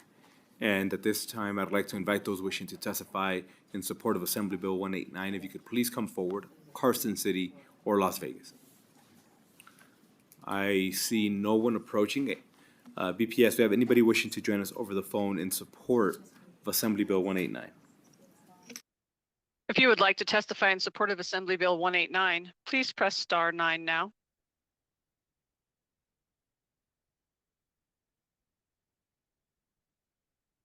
Chair, you have no callers in support at this time. Thank you.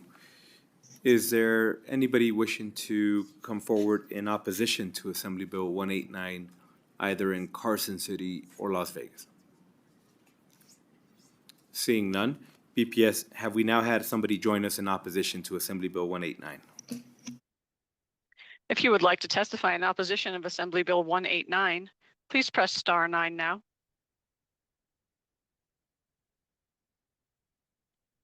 Chair, you have no callers in opposition at this time. Thank you. And now we will go to those wishing to testify in the neutral position to Assembly Bill 189, Carson City or Las Vegas. Seeing none coming forward, BPS, do we have anybody wishing to join us in the neutral position for Assembly Bill 189? If you would like to testify neutral on AB 189, please press star 9. Chair, you have no callers neutral at this time. And I'll invite our Assembly member back for any closing remarks he may have.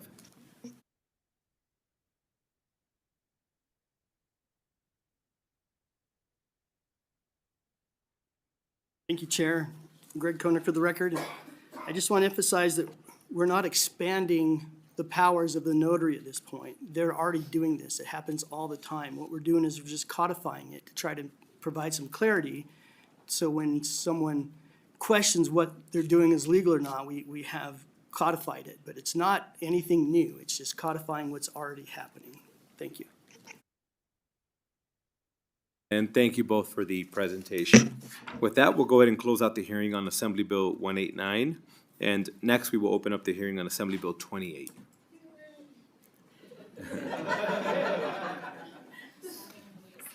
Good afternoon. Welcome.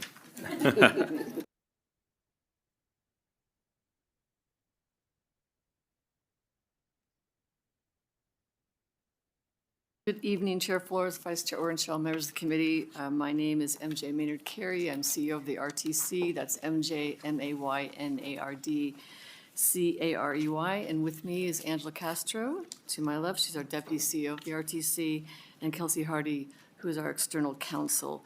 Thank you for having us here today to present on our transit funding challenges and introduce Assembly Bill 28. As the transit provider in Southern Nevada, as you see on the screen, we do a lot.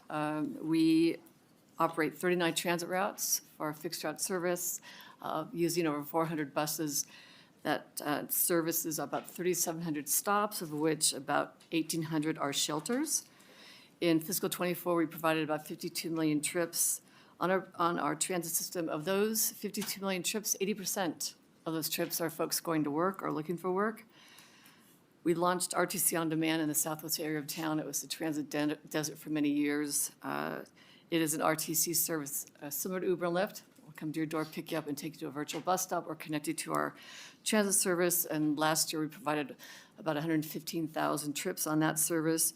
We also provided 1.6 million trips on our paratransit service with an additional 400 buses, about 51,000 senior trips, and about almost 30,000 veteran trips. For Clark County School District, we have a partnership. We serve 21 high schools and those students took nearly 166,000 trips last fiscal year. Despite all of the mobility services that we offer in Southern Nevada, we're not keeping up with the needs of our growing community. So we survey our customers all the time to find out how we're doing. Just a couple of months ago, we surveyed our customers to specifically ask, what route are you taking and where are you going to work? And in less than 2 weeks, we heard back from about 1,200 transit customers who shared with us that in that 2-week period, we were moving those customers to over 240 businesses. And if you see here on the map, all those pin drops, that's just an example of on any given day in Southern Nevada where folks are taking public transit. Again, if you don't ride public transit, we like to say that you rely on someone that relies on public transit, and that's the next slide. We asked those folks going to work, to those 246 businesses, who are you, where do you work? And they told us there are admin assistants, assistant managers, retail associates, baristas, caregivers, cashiers, porters, chefs, housekeepers, construction workers, convention staff, custodians, dealers, front desk attendants, medical assistants, food servers, show ushers, teachers, and traffic attendants, just to name a few. So let's take a look at how we fund our transit service. You can see here on the slide, it's primarily funded by sales tax and passenger fares. Federal funds support our capital projects, more specifically supporting our 800 bus fleet. Despite these three revenue sources, our greatest challenge still remains in identifying a sustainable funding solution for public transit in Southern Nevada. Although we can operate in the short term, we're constrained by the level of service we provide today due to the limited revenue we receive. So by way of background, how did we get here? How did we originally fund public transit? In 1990, the general public approved an advisory question to support transit. The state legislature and Clark County Board of Commissioners then approved a 0.25% sales tax increase effective July 1, 1991. Then in 2002, the general public approved another advisory question to support transportation. The state legislature and Clark County Board of Commissioners approved another 0.25% sales tax increase that became effective October 1, 2003.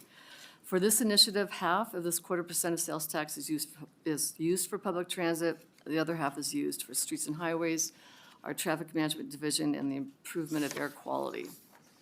So today, the RTC, we receive 3/8% of sales tax that is dedicated to public transit. When we look at our peers, we ask, how do you fund public transit in your communities?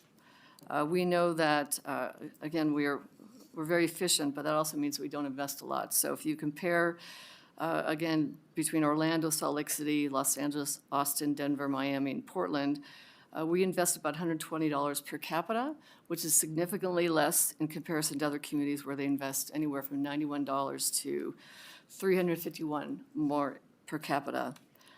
In addition, when we ask the question, how do you fund public transit in your communities? Primarily, it's a multiple funding bucket, if you will. It might be a little bit of sales tax, it could be property tax, it could be a DMV fee or a TNC fee. It's normally not relying on just one funding source, similar to what we have here in Southern Nevada. You know, despite the limited funding that we receive, we are currently one of the most efficient transit agencies in the nation. We have ranked, we are the 12th. Again, if you don't ride our service here, we operate 24/7, very unusual. We move a lot of people. We're the 12th busiest bus system in the U.S. We have the highest fare box recovery ratio. What does that mean? That means we collect more money at our fare box than any other bus system in the U.S. And we also have the lowest subsidy and lowest operating cost. So this is our transit funding model, and this is an important slide. This represents everything that we know that we have in terms of funding for public transit today and into the future.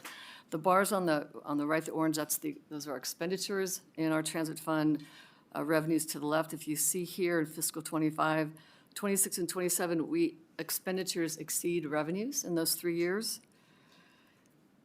And to go to the next slide, if not for the pandemic, we received prior to the pandemic, we anticipated having to start eliminating or reducing transit service in Southern Nevada as early as 2020. And due to the pandemic, we received about $304 million in 3 separate tranches of federal stimulus money. That allowed us not only to keep our transit service running, it actually provided a cash surplus. And so we are going to be able to balance our budget in 25, 26, and 27 because of that cash surplus. By fiscal 28, that is where the deficit really begins. And if you can see the gray shaded area, by 28, we'll be dipping into our reserve. We have a board-approved 6-month reserve policy. In 2028, we're projecting an $85 million deficit that is expected to grow in the outer years of our model. If we don't find an additional funding source, we are going to have to start cutting service as early as fiscal 27 and 28, totaling about $136 million. That's what we're short going forward when that cash surplus, again, is balanced the budget in this year and the next 2 budget cycles. So we're not unlike industries that it's not just public transit has seen a cost increase in running a business, if you will. We have seen labor costs double from fiscal 21 to fiscal 26 on our major competitively bid contracted services, including transit, paratransit, and security contracts. Like others across the nation, we've seen a high inflation and supply chain issues, and that is resulting in our buses are costing about 50% more than they used to. At the same time, we are experiencing more demand for mobility options. And for the first time in a number of years, we've seen a sales tax revenue decline in fiscal 25. Back in the day, we were the only transit system in the United States that operated a transit route that generated a profit. That was in the resort corridor.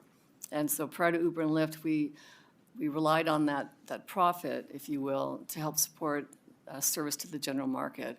And so today, it's not only we don't generate a profit, it's still subsidized just like the rest of the other routes.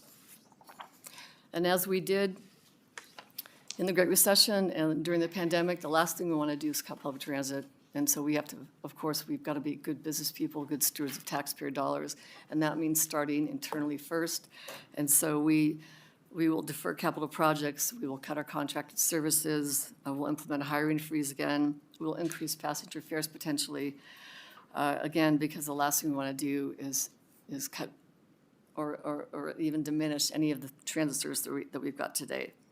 And so while these are all good business practices to ensure that, again, that we are operating as efficiently as possible, none of these options will come close to addressing the $136 million that we need per year to maintain just the current level of transit service that we have today.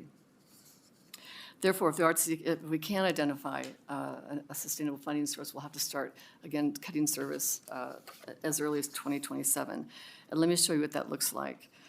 In fiscal 27, we may potentially have to eliminate 7 routes, partially eliminate 20 routes, reduce the RTC on-demand zone by 50%, reduce Game Day Express by 50%.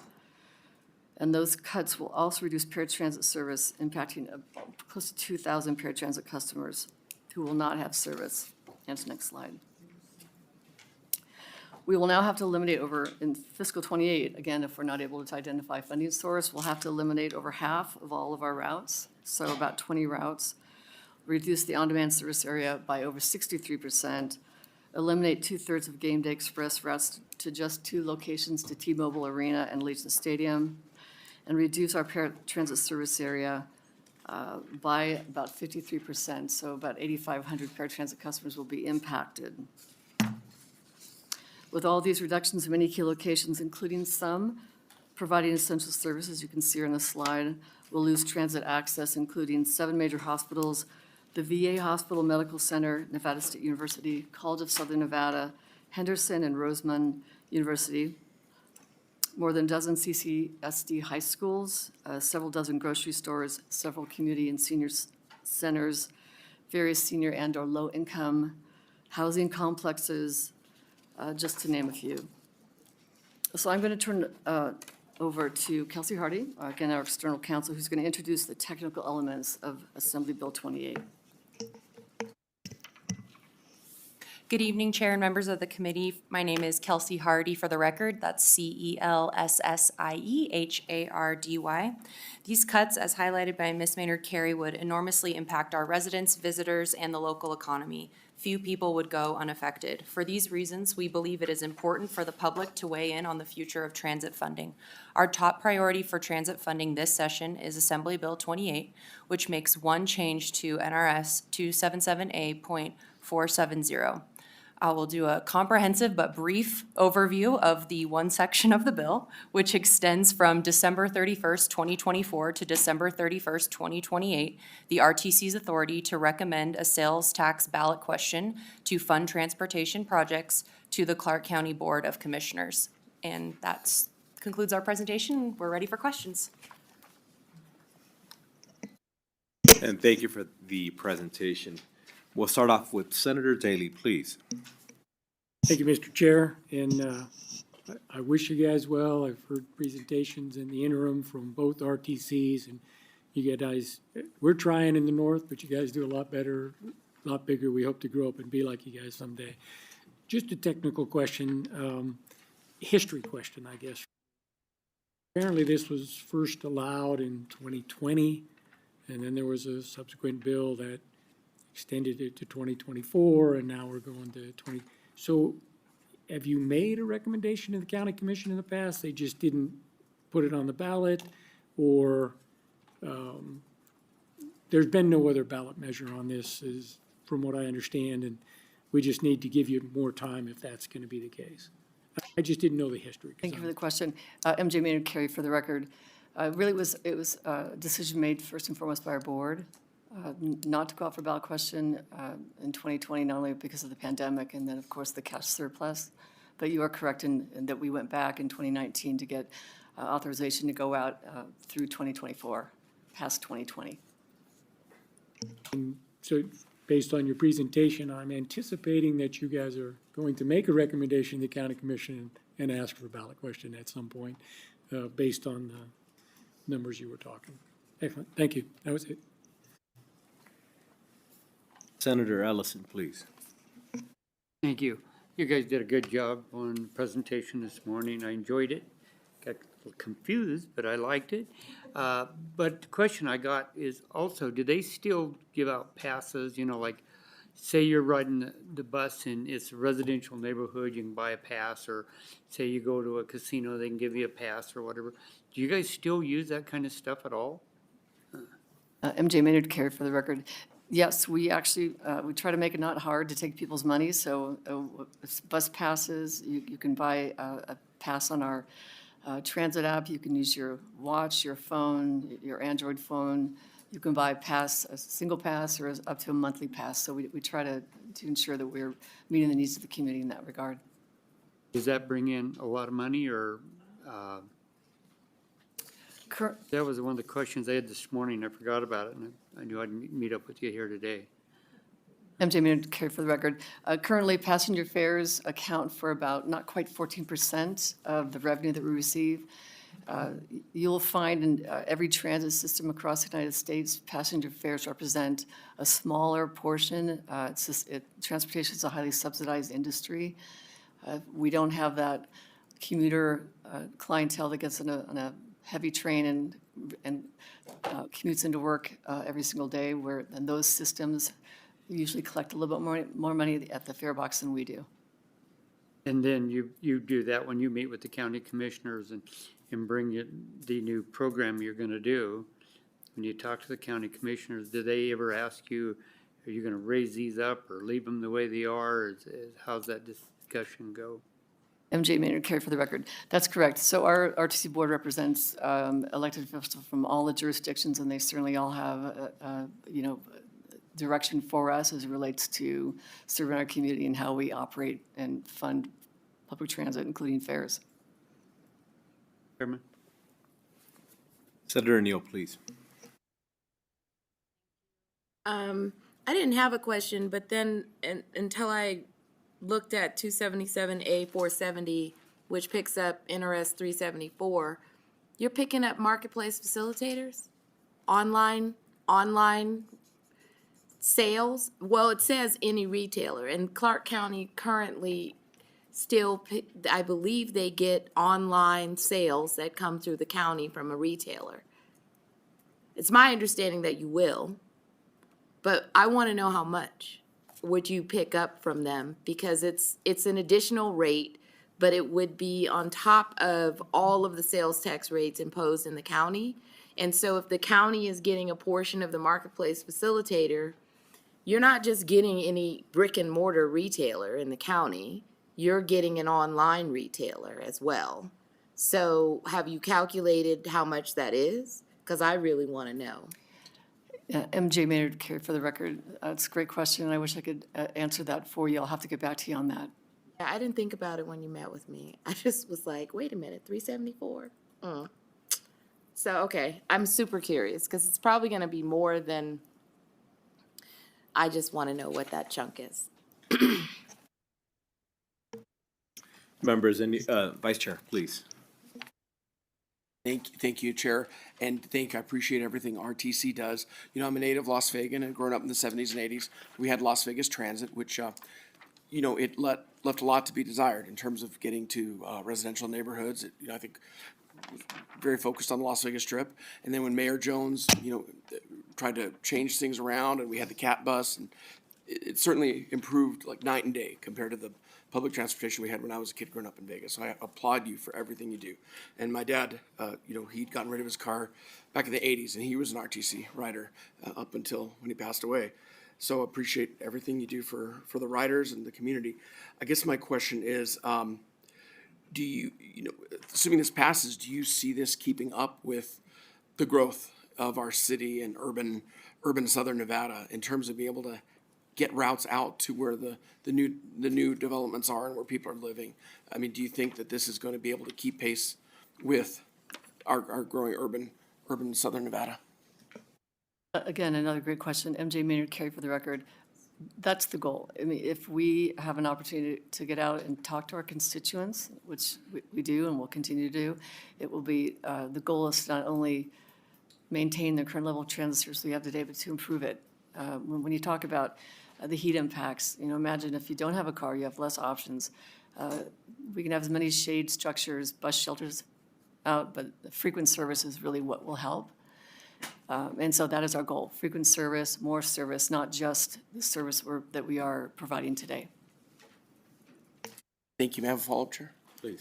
Thank you. And I know this is another probably high cost item, but where we've had these accidents where cars have plowed into bus shelters, has the RTC looked at any plan of trying to put up bollards or barriers or something to try to protect the riders?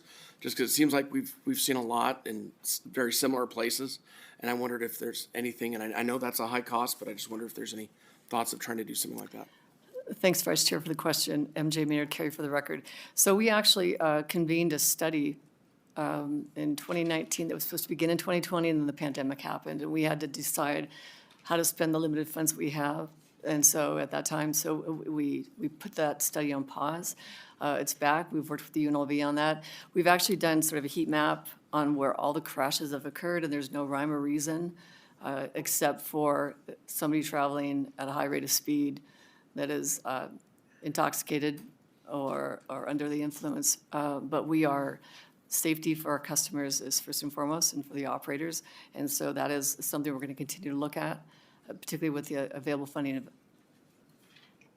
Thank you. I appreciate you trying to make that a priority, because it seems like certainly news, I see a lot of same crashes, same intersections, same bus shelters. Thank you, Chair. And we'll go back to Senator Neal, please. So this is more of I guess it's a comment/question. So it's a good thing that it's going to kick in 2028, and you probably will have bypassed some of the fluctuations that are happening with consumers.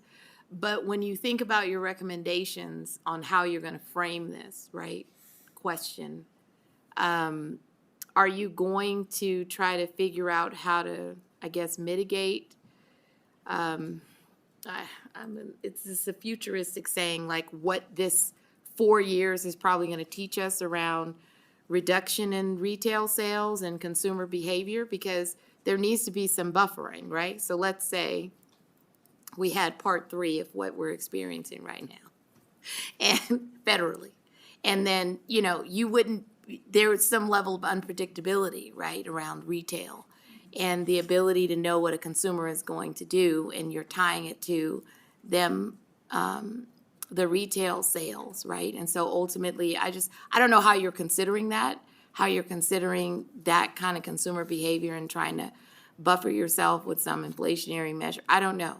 I don't know what you're contemplating or thinking, but it might be something to think through when you see the kind of consumer behavior that's happening now.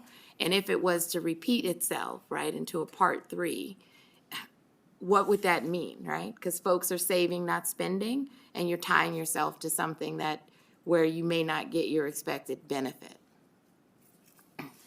And then that's it. Thanks. Members, any additional questions, comments? Seeing none, thank you again for the presentation, and we'll invite you to sit back. At this time, we'll invite those wishing to testify in support of Assembly Bill 28, both in Carson City and Las Vegas, to come forward. We have none in Las Vegas, but we do have some folk here in Carson City. Welcome.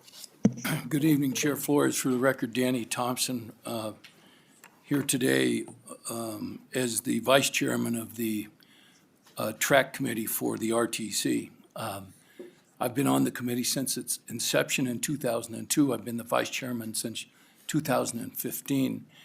I think it's important to know that the RTC isn't making these decisions in the dark.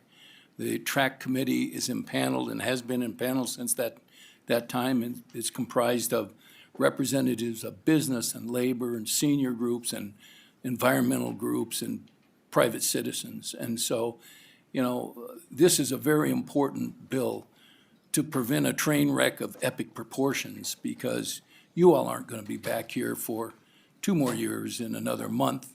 And you saw the condition of the budget in those 2 years is going to be literally dead even, and then it's going to go underwater. I can tell you that the RTC has done a fantastic job, given all the challenges. We had one route. The strip route was the only route that actually made a profit, but when the legislature passed the bill allowing transportation network companies, that route went unprofitable.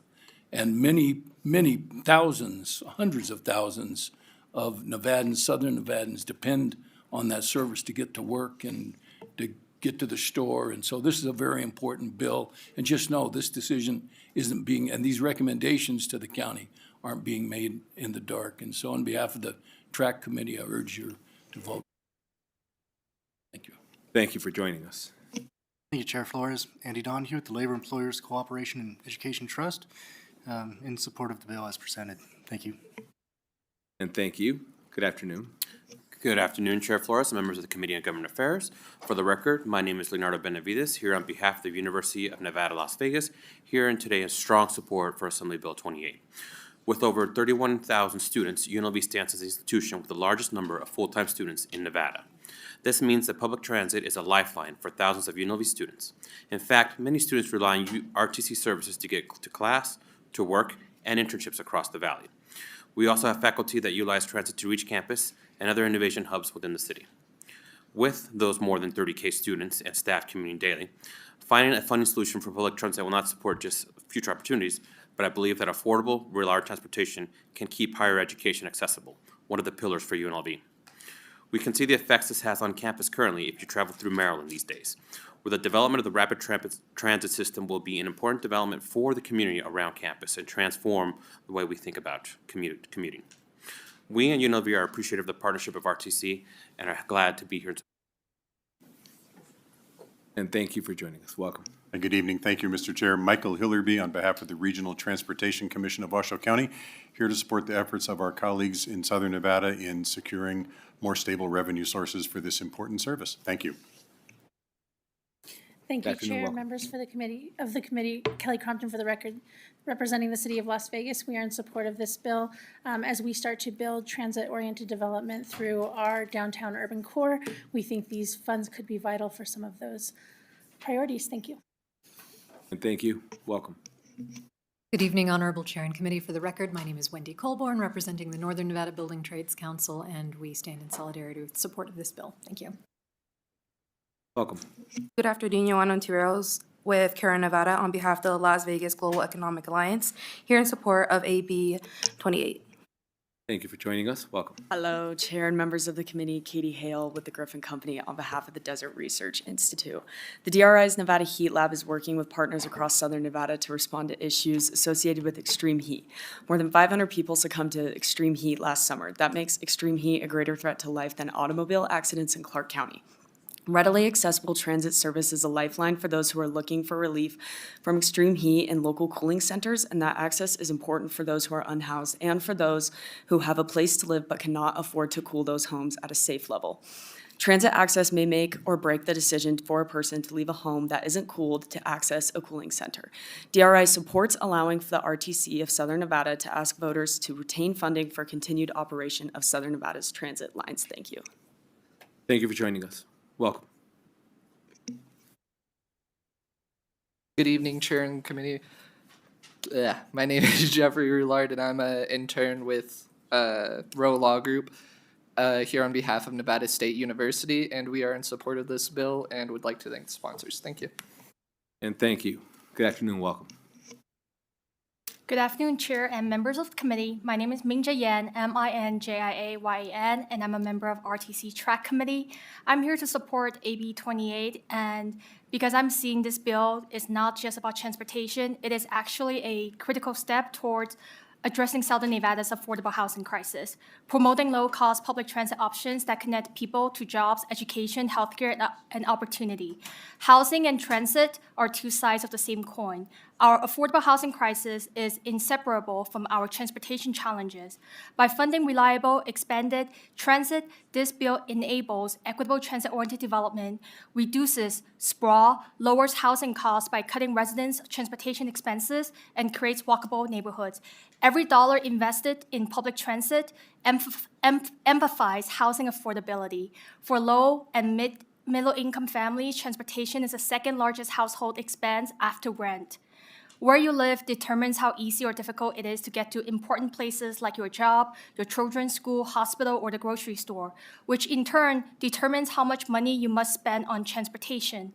This concept is known as location affordability. The true cost of housing is the cost of housing plus cost of transportation.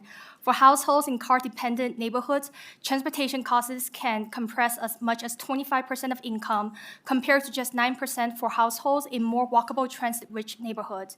Without reliable transit, families are forced to spend 25 to 30% of their income on car payments, gas, maintenance, and insurance, leaving less for housing. By expanding affordable, frequent transit service, this bill reduces the need for car ownership and lowers the true cost of living. Meanwhile, developers are more likely to include affordable units in projects near transit when service is frequent and reliable. Investing in public transit also creates jobs in construction for both transit and housing, and supports local businesses by connecting workers and consumers to commercial corridors. Affordable housing cannot exist without affordable transportation. So I urge you to pass this bill and let voters decide how to invest in their community. Thank you. Thank you for joining us. Good afternoon. Good afternoon, Chair Flores. Joanna Jacob on behalf of Clark County. We are here in support of AB 28. Thank you. And thank you. Good afternoon. Good afternoon. My name is Tia Smith, TIASMITH. I'm a policy attorney with ACLU of Nevada. We support this bill, and we hope the committee will support it as well. Thank you. Thank you for joining us. Good afternoon. Good afternoon, Chair Flores, members of the committee. For the record, David Cherry, Government Affairs Manager for the City of Henderson. Every day, Henderson families and those who work in Henderson rely on transit services provided by the RTC. For those reasons, we're in strong support, especially with our Reimagine Boulder Highway project, which is going to bring bus rapid transit to one of our oldest and most historic corridors in Henderson. We're really excited for what that's going to mean, so we want to keep our transit system strong. Thank you for joining us. Welcome. Good afternoon, Mr. Chair. Brian Wachter, Senior Vice President of the Retail Association of Nevada. We are in favor of AB 28. Just want to kind of bring to the committee's attention that if you do nothing on sales tax this year, whether it is through increasing the RTC or through a ballot question on RTC, you are going to have a loss of sales tax revenue over the next biennium, over the next 10 years, and that's without tariffs. We have consumer behavior that is moving more to a digital age. They are replacing brick and mortar physical products, think video games, with their online components, and those are not taxed. And so the tax dollars that before, when you bought a video game or a movie or some of these digital products, they were going towards helping the RTC. They are no longer doing that because those products are not currently defined in Nevada law. So that would be AB 453, and we do recommend that you pass that when it gets here. But to be able to ask the voters through asking the county commission to increase the sales tax, this is the conversation we should be having. Mass transit is what we should be investing in, perhaps not more roads, and so we think this is a good first step. Thank you for joining us. Good afternoon. Good evening, Chair, Senators Committee, Zach Bucher, BUCHER from the great city of North Las Vegas, here with the masses in support. I'll leave it at that. We appreciate our relationship with the RTC and what they do, and that's why we're here in support today. Thank you. Thank you. Good afternoon. Welcome. Good evening, Chair and members of the committee. For the record, Trevor Parrish with the Vegas Chamber. The Chamber has been a member of the TRAC Committee since 2015, and we support the vital work that RTC does for our community and our economy. AB 28 is another tool that can be used to help bolster our economy by maintaining crucial transportation projects and routes. This is a system that our employees and our employers rely on for their livelihoods. We thank the committee for your time, and we urge your support. Thank you. And thank you for joining us. Next, we'll go to the phone lines. Those wishing to testify in support of Assembly Bill 28. BPS, do we have anybody wishing to join us? If you would like to testify in support of AB 28, please press star 9 now to take your place in the queue.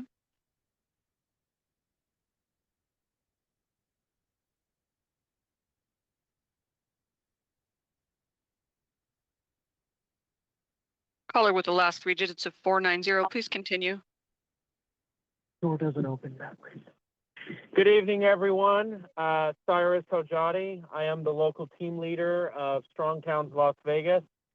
Our organization is heavily committed to mass transit. We are also committed to more pedestrian and bicycle-friendly areas. This bill hopes to increase transit funding. It's very important because it provides alternative methods to get around besides a car. It can help reduce commute times, reduce personal and public transportation expenses, improve the environment, improve social connectivity. Like I said, the bus rapid transit system that's being planned about 2 or 3 really does help. It's currently under construction, although I do believe we can do better than bus and light rail. That's personal rapid transit, but that's for another day. So we urge you all to please support this, and we will also echo all the previous comments. And not to mention, I almost forgot, let's make sure that street design and land use also play a significant role. And I myself, I would like to use the buses as well because, you know, like I don't want to pay like $30, $40 for parking on the strip. Thank you so much. Yield my time.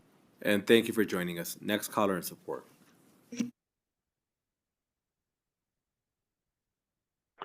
Hello, this is Peter Guzman, president of the Latin Chamber of Commerce.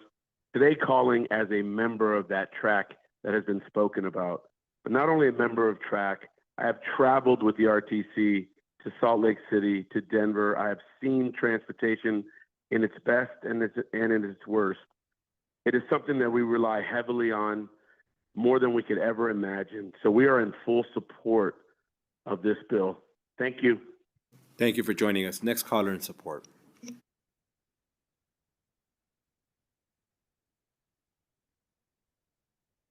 Hi, my name is Aaron Harris, and I'm a Henderson resident. I'm a choice rider, which means that I own and operate a car. I'm able-bodied, and I'm financially stable, but I still choose to ride the bus. Bus transit is a huge indicator of quality of life, and I enjoy walking from my house to the bus to not have to worry about the danger and anxiety of driving my own car, as well as the expensive parking and various other reasons. Believe it or not, transit service is actually a major component of housing values. You'll see on Zillow, every residence is actually given a transit score, and higher transit scores are associated with higher property values, you know, with all other things being equal.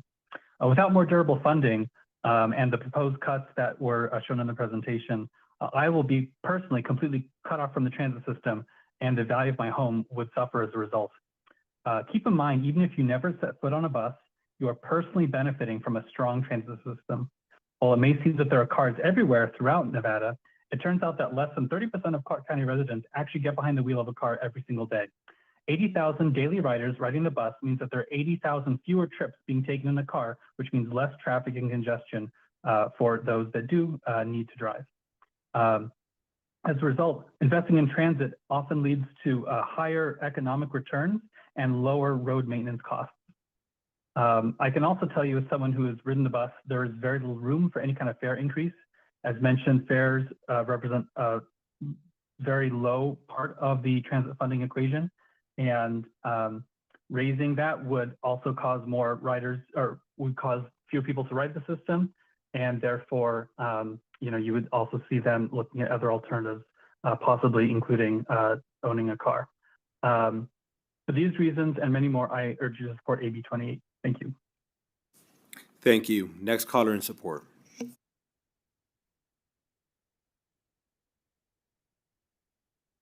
Hello, my name is Ashley Cole. I'm the area general manager here representing TransDev. Hello to the chair and the committee members. TransDev is in full support of AB 28. Just want to highlight some very important things. Not only will this impact the driver force, which is the employees that provide the service, but it'll also impact our paratransit riders, our fixed route riders, where we will be cutting nearly 20 routes, impacting almost 50% of our population. This is a cascading impact to not only the community, but the employees that currently work and support the service today.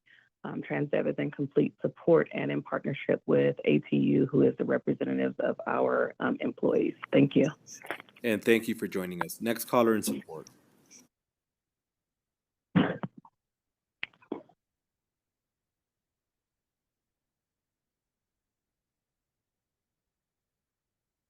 Caller with the last three digits of 653, you are unmuted. Please continue. Thank you, broadcaster lady. You're doing a great job. Good evening, everyone. Chair, this is Dora Martinez with the Nevada Disability Action Coalition. And my coalition and I would wholeheartedly support this bill. This is a happy hour bill. I hope you all enjoy your Cinco de Mayo and have a great evening. And thank you for joining us. Next caller in support. Chair, you have no more callers in support at this time. Thank you. Next, we'll go to those wishing to testify in opposition to Assembly Bill 28. If you could please come forward. Seeing no one in Carson City or Las Vegas, BPS, do we have anybody wishing to join us in opposition over the phone? If you would like to testify in opposition of AB 28, please press star 9 now. Chair, you have no callers in opposition at this time. Thank you. And lastly, we'll go to those wishing to testify in the neutral position to Assembly Bill 28, either in Carson City or Las Vegas. Seeing no one coming forward, do we have anybody wishing to testify in the neutral position to Assembly Bill 28 over the phone, BPS? If you would like to testify neutral on AB 28, please press star 9. Chair, you have no callers neutral at this time. Thank you. And with that, any closing remarks? No? All right. Thank you for the presentation again. And with that, we're going to go ahead and close out the hearing on Assembly Bill 28. The last bill hearing on the agenda is Assembly Bill 37. I know that we've been here for about 2 hours and a half, nearing 3. I just wanted to give everybody a quick 5-minute bathroom break, and then we'll open up the hearing for Assembly Bill 28. So we'll be in recess just for a quick 5 minutes, give everybody a quick bathroom break and stretch your legs. We are in recess.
The Senate Committee on Government Affairs will come back to order. And with that, we'll open up the presentation of Assembly Bill 37. Welcome. Thank you, Chair Flores. Good evening, members of the committee. For the record, Steve Acroth, Administrator of the Nevada Housing Division. With me today, I have Christine Hess, our Chief Financial Officer, and Nia Gurma, our Affordable Housing Advocate. AB 37 is primarily a cleanup bill, but does a couple of things that will help the division operate a little bit more efficiently. I'm going to make this as quick as possible in deference to the late hour. AB 37 is going to basically amend 3 statutory chapters. We're going to walk through the bill very briefly, make some comments, and then be available for questions. With that, I will turn it over to Nia Gurma, talk about Section 1. Good afternoon, good evening. Nia Gurma, for the record, Girma. I currently serve as the Affordable Housing Advocate for the Housing Division as appointed by the Administrator. This role serves as a critical conduit between the Nevada Housing Division and diverse stakeholders, including residents, developers, service providers, government agencies, and community organizations. My primary duties currently in this role is to serve as the principal communication channel between tenants, landlords, and manufactured housing park owners in the division to support mutual understanding and proactive housing solutions. Also respond to all inquiries from residents of affordable and manufactured housing by providing clear and timely information about their rights, responsibilities, and available support. Maintain the system to collect the information from telephonic inquiries and also synthesize that information to support the division-wide communication efforts and create content and external communications to highlight housing initiatives. Facilitate constructive dialogue and resolutions of housing complaints by coordinating responses and bridging communications with stakeholders. And lead the community outreach initiatives by planning and participating in public-facing events such as town hall, resource fairs, webinars, and conferences. As also to perform any additional duties as needed, preferred by the Administrator. I know that is quite a bit of information. I currently serve as the Affordable Housing Advocate, but as you can hear from those duties and roles, my position is much more one of communications. So I would like to share a recent story regarding to put a personal face on some of the work that we do at the division. I received an inquiry from a woman in the Henderson area down south in Clark County, who was a senior living currently in a senior manufactured park community. This was a specific community for tenants who owned their manufactured home, however, were leasing the lots from the community. She purchased that home with her sister, and at the time, her sister had passed away, which put her in a very difficult financial situation where she was unable to cover her lot rent. It was quickly identified that she would be a perfect candidate for our lot rent subsidy program, which is one of the only direct services that the division provides, providing that assistance for lot rents.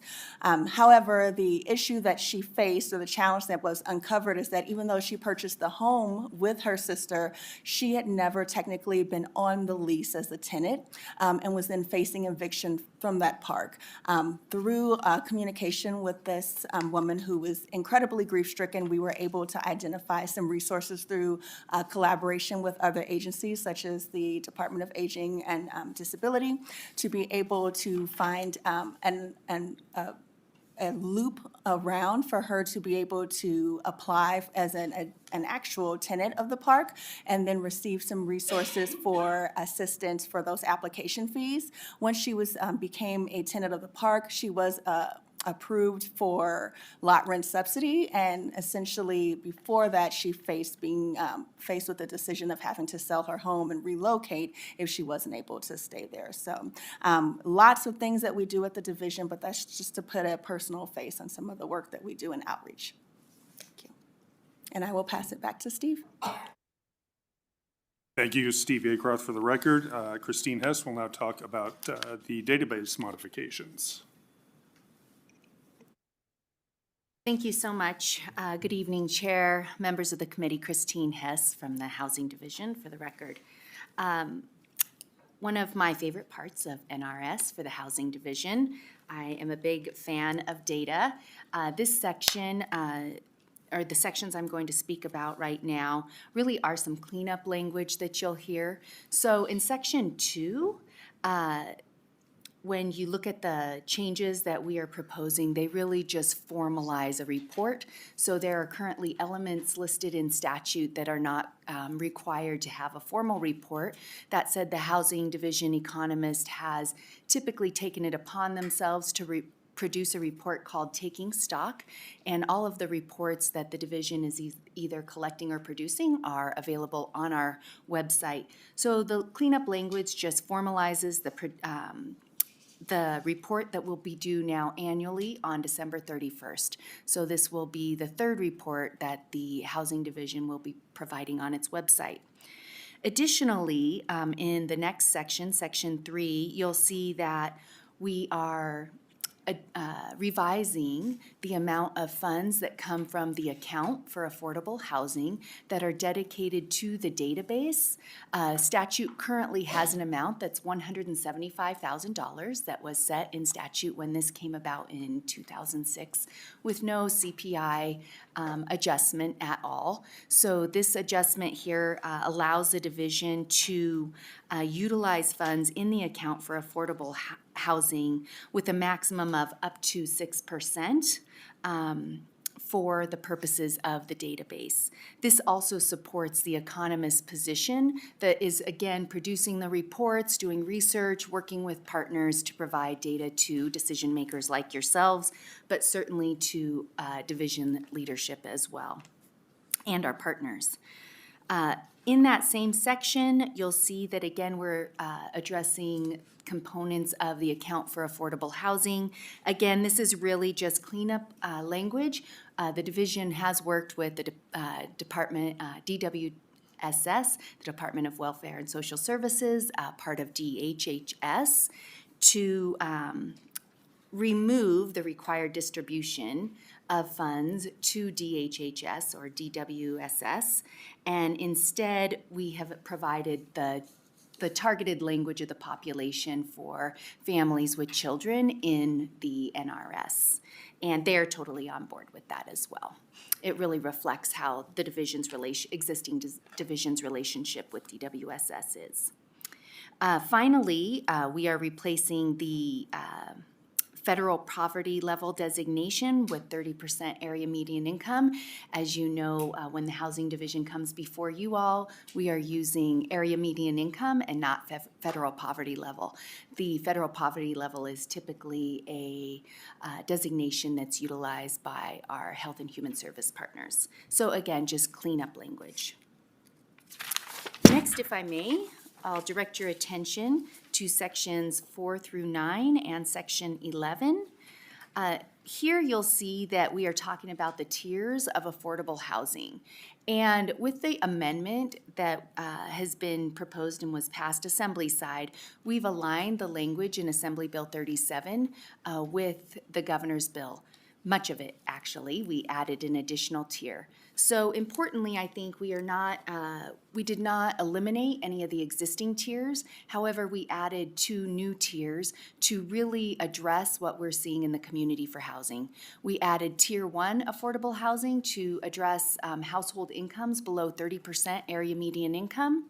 For example, last session when we passed Assembly Bill 310 for Supportive Housing Development Fund, those funds target households with incomes less than 30% area median income, and it really is a distinct population, oftentimes our population most at risk of homelessness.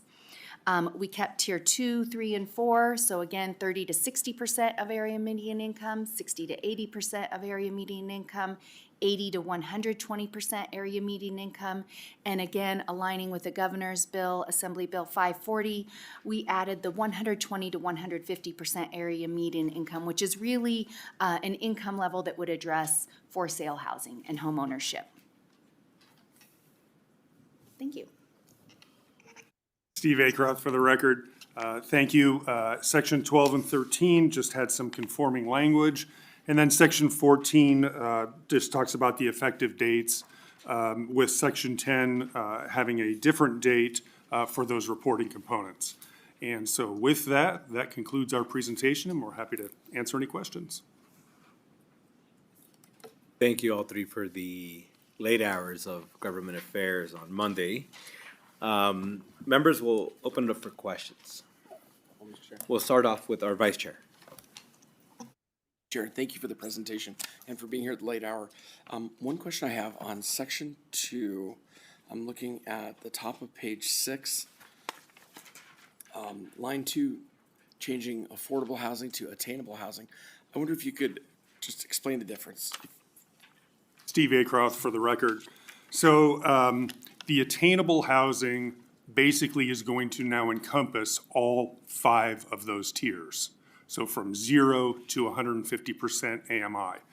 The affordable buckets are basically 5 different levels of affordability within that attainable framework. Thank you.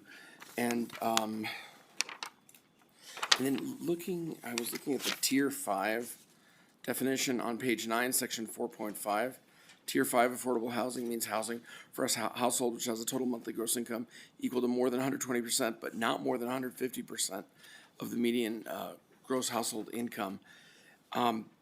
Is that something now for those people that the federal HUD dollars are provided for people in those income range, or is that something that would be something the state would need to take over? Steve Acroft for the record. Effectively, that would be something that would be at the state level. Most HUD funding actually ends at about 80% AMI, but there are affordability components that we have in our account for low-income housing for up to 120% AMI. But if the passage of AB 540 occurs and there's a desire to hit homeownership opportunities that are specifically geared to those higher level AMIs, that gives them a target. Right, thank you, Chair. Next, we'll go to Senator Daly, please. Thank you, Mr. Chair, and I have a few questions. So the first one I had, I think, is in section 2, sub 3A2, regarding the 50% down to 30% of the income on that. So my understanding, that's for a report that you guys have to put in that section. So how many more people are going to be captured in that report? Because we're talking about the level of the person's income, 50% versus 30%, you're lowering it down to 30, so there's going to be more people captured if they're spending more than 30% of their income. So how many more people are we going to be talking about putting into a new category, if I'm understanding what it says correctly? Thank you, Senator Daly. Christine Hess for the record. So the language there, again, is truly just cleanup in terms of acknowledging households, special needs groups experience housing costs greater than 30% of their income. That is really the standard with which we're measuring affordability. So HUD's definition of affordability is above 30% of area median income.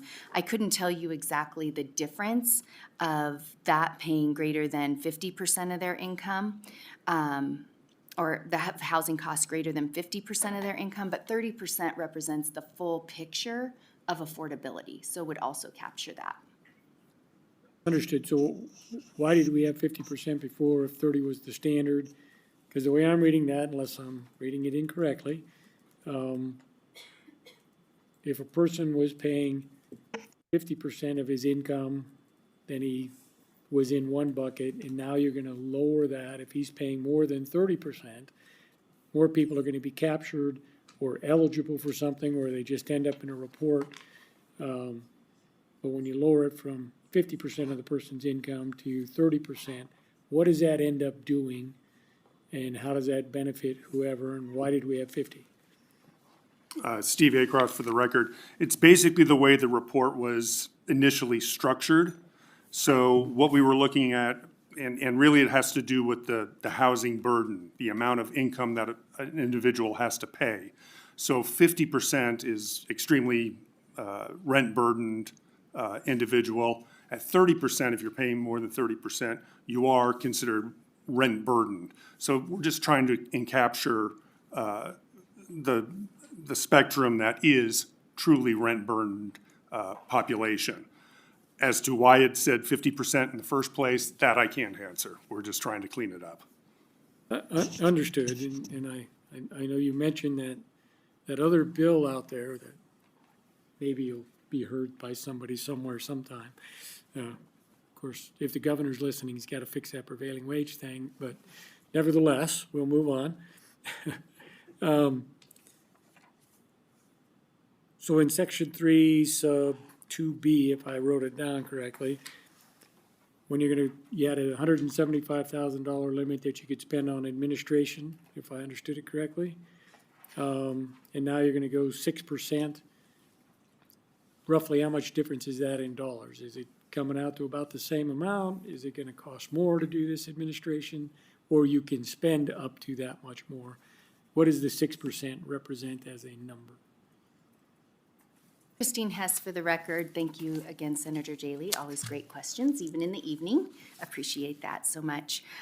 So the $175,000 isn't an administration fee that the division is taking. It is truly related to our economist and the work to maintain the database. So the 6% of the account typically brings in, again, we get a portion of the real property transfer tax is what funds the account for affordable housing. So 6%, I've calculated, at times could be up to $450,000. At no point do I anticipate, at least next year, throwing in a work program to say this is the money we need. However, it certainly $175,000 does not represent the need that we all hear and that you all feel for the data collection and the resources to provide information statewide for decision makers and, again, to help direct programs within the division. So the RPTT collected by the division, again, could be $6 million to $12 million depending on the year and the number of real estate transactions. So 6% of that up to a maximum would be representative. And Steve Acroft, for the record, just to follow up on that, that $175,000 in statute has been there for at least 10 years and has not been increased. I'm not 100% sure of the exact date. Yeah, we think back in the late aughts, but it's been at least 10 years and it hasn't been adjusted. Understood, and I found the section when I here, so you have to do this database and now prepare an annual report. You probably had to do the report anyway, you're just cleaning up the language there. And then you were only allowed to spend so much. I was just curious how 6% was picked, what number that represents, how much more are you anticipating that database and report are gonna cost, which really isn't going toward, I mean, I understand you have to have the database and there's administration. So it's just a question on what 6% represents ballpark versus what it was. Christine Hess for the record. The division landed on the 6%. That's the amount that we are also capped at for administration. So we picked a number that already is familiar to the account that the division fiscal team is already monitoring.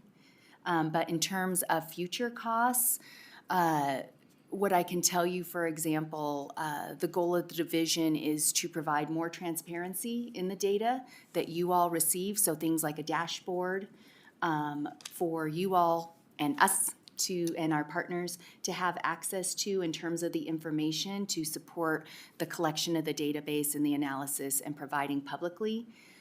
We've started the process with some technology to see how that looks, but we've not finalized that, Senator. And Christine Hess for the record, excuse me. Understood, and I'm not trying to pick on the fact that you're doing the database. You have to, you know, what was the line from not Watson, but Sherlock Holmes, right? You know, data. I can't make bricks without clay, right? You have to have the information. So I'm not saying that that's necessarily bad. I was just trying to figure out where we came up with that number. And maybe a little math quiz today, right? So the next question I have is on the Tier 5 and we'll get into what the tiers do and explain that to me again. I've heard it before, I just want to hear it again. But so on the tier 5, which is 120% of the medium rate up to 150. So what is the median rate, say, in Clark, or the median income in Clark County, and what annual figure does 150% of that number equal? Is it 125,000, 150? Where we're at? What does that number represent? Up to?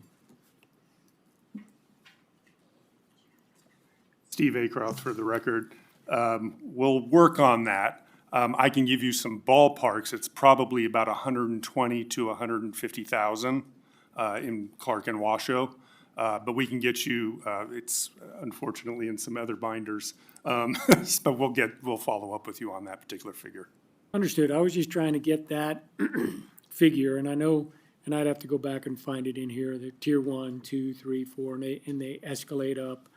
And I'm not sure what tier 1 is, but it starts at a percentage and now goes up past 120 to 150. Is that matched by HUD's figures? What do they max out at?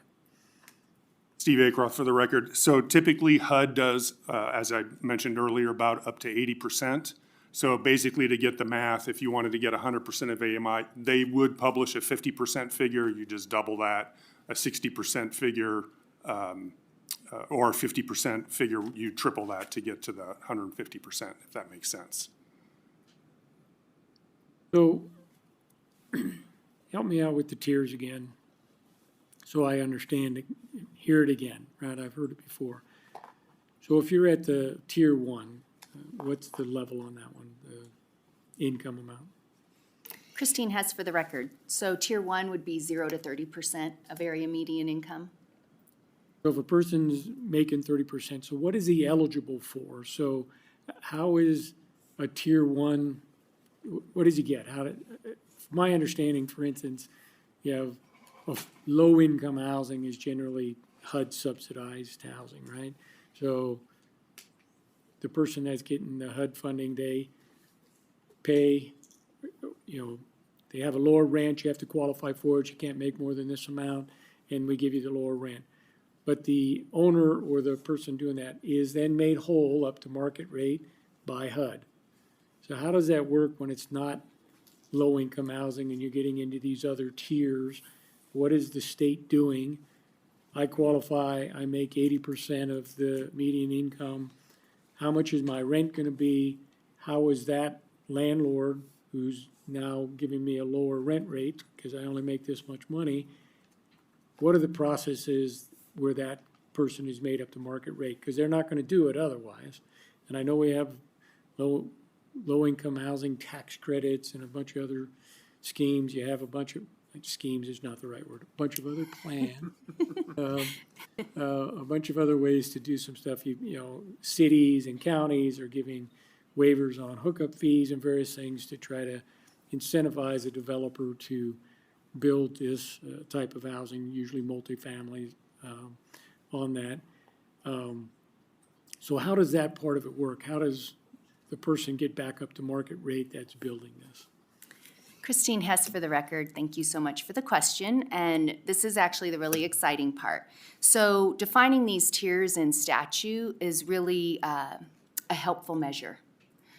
Certainly the lower tiers, particularly below 80% of area median income, is allowing Nevada to align with a lot of the federal income tiers.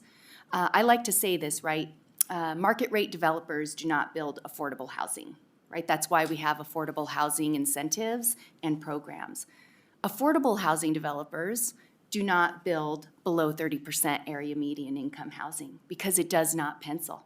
It does not pencil without a voucher, additional assistance, or additional subsidies coming to the table. The significance of calling out, particularly in this bill, AB 37 as amended, the first tier and below 30% of area median income allows you all as policy and decision makers, allows the division as designing programs to be sure that we are targeting the most vulnerable population, that but for the direction of policymakers and funding, the housing doesn't happen. So that's really that below 30% area of median income. Not differently, but not too different, as we look above, right? Here again, we find a space, and maybe it's only for these times though, where the workforce or middle-income Nevadans are struggling. It allows the state again to target programs and funding and or policies, some of the fee waivers we've heard, so that the communities can get the housing and incentivize the housing that their communities need. So the definitions really in statute aren't defining anything new per se, right? They're not telling the state to do different things, but it does allow you as policymakers, us as program makers, our partners as advocates to really target and take a look at the areas of need within our community and speak specifically to that, if that's helpful, Senator. Yes, but I don't know if it answered what I was kind of looking for. So you mentioned vouchers. Who gives them the vouchers? Where's the money coming from? So I understand the developers coming in and say, hey, this is how much it costs to build this particular deal. And I can rent them for this, but I got the cap on there. If I'm gonna put in housing based on the median income, I can only charge so much rent.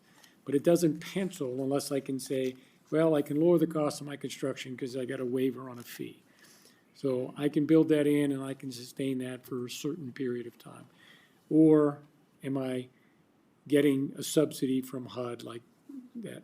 So what are the other tiers? You got the low income tax credits, which then helps subsidize those payments by rich people making a bad investment so they can have a tax write-off is the way I analyze it. Does the state and the housing division pay some of those things? Is that what we're doing? Thank you so much, Christine Hess, for the record.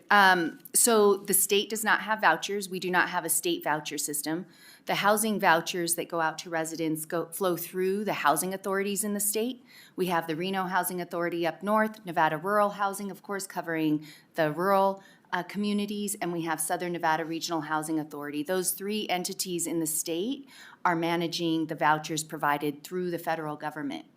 That said, Assembly Bill 310, again, a nice opportunity to showcase the importance of the definition and the distinct household income levels. In the 2023 session, Assembly Bill 310 did target supportive housing development funds for services, to provide support services to allow for Nevadans to stay stably housed.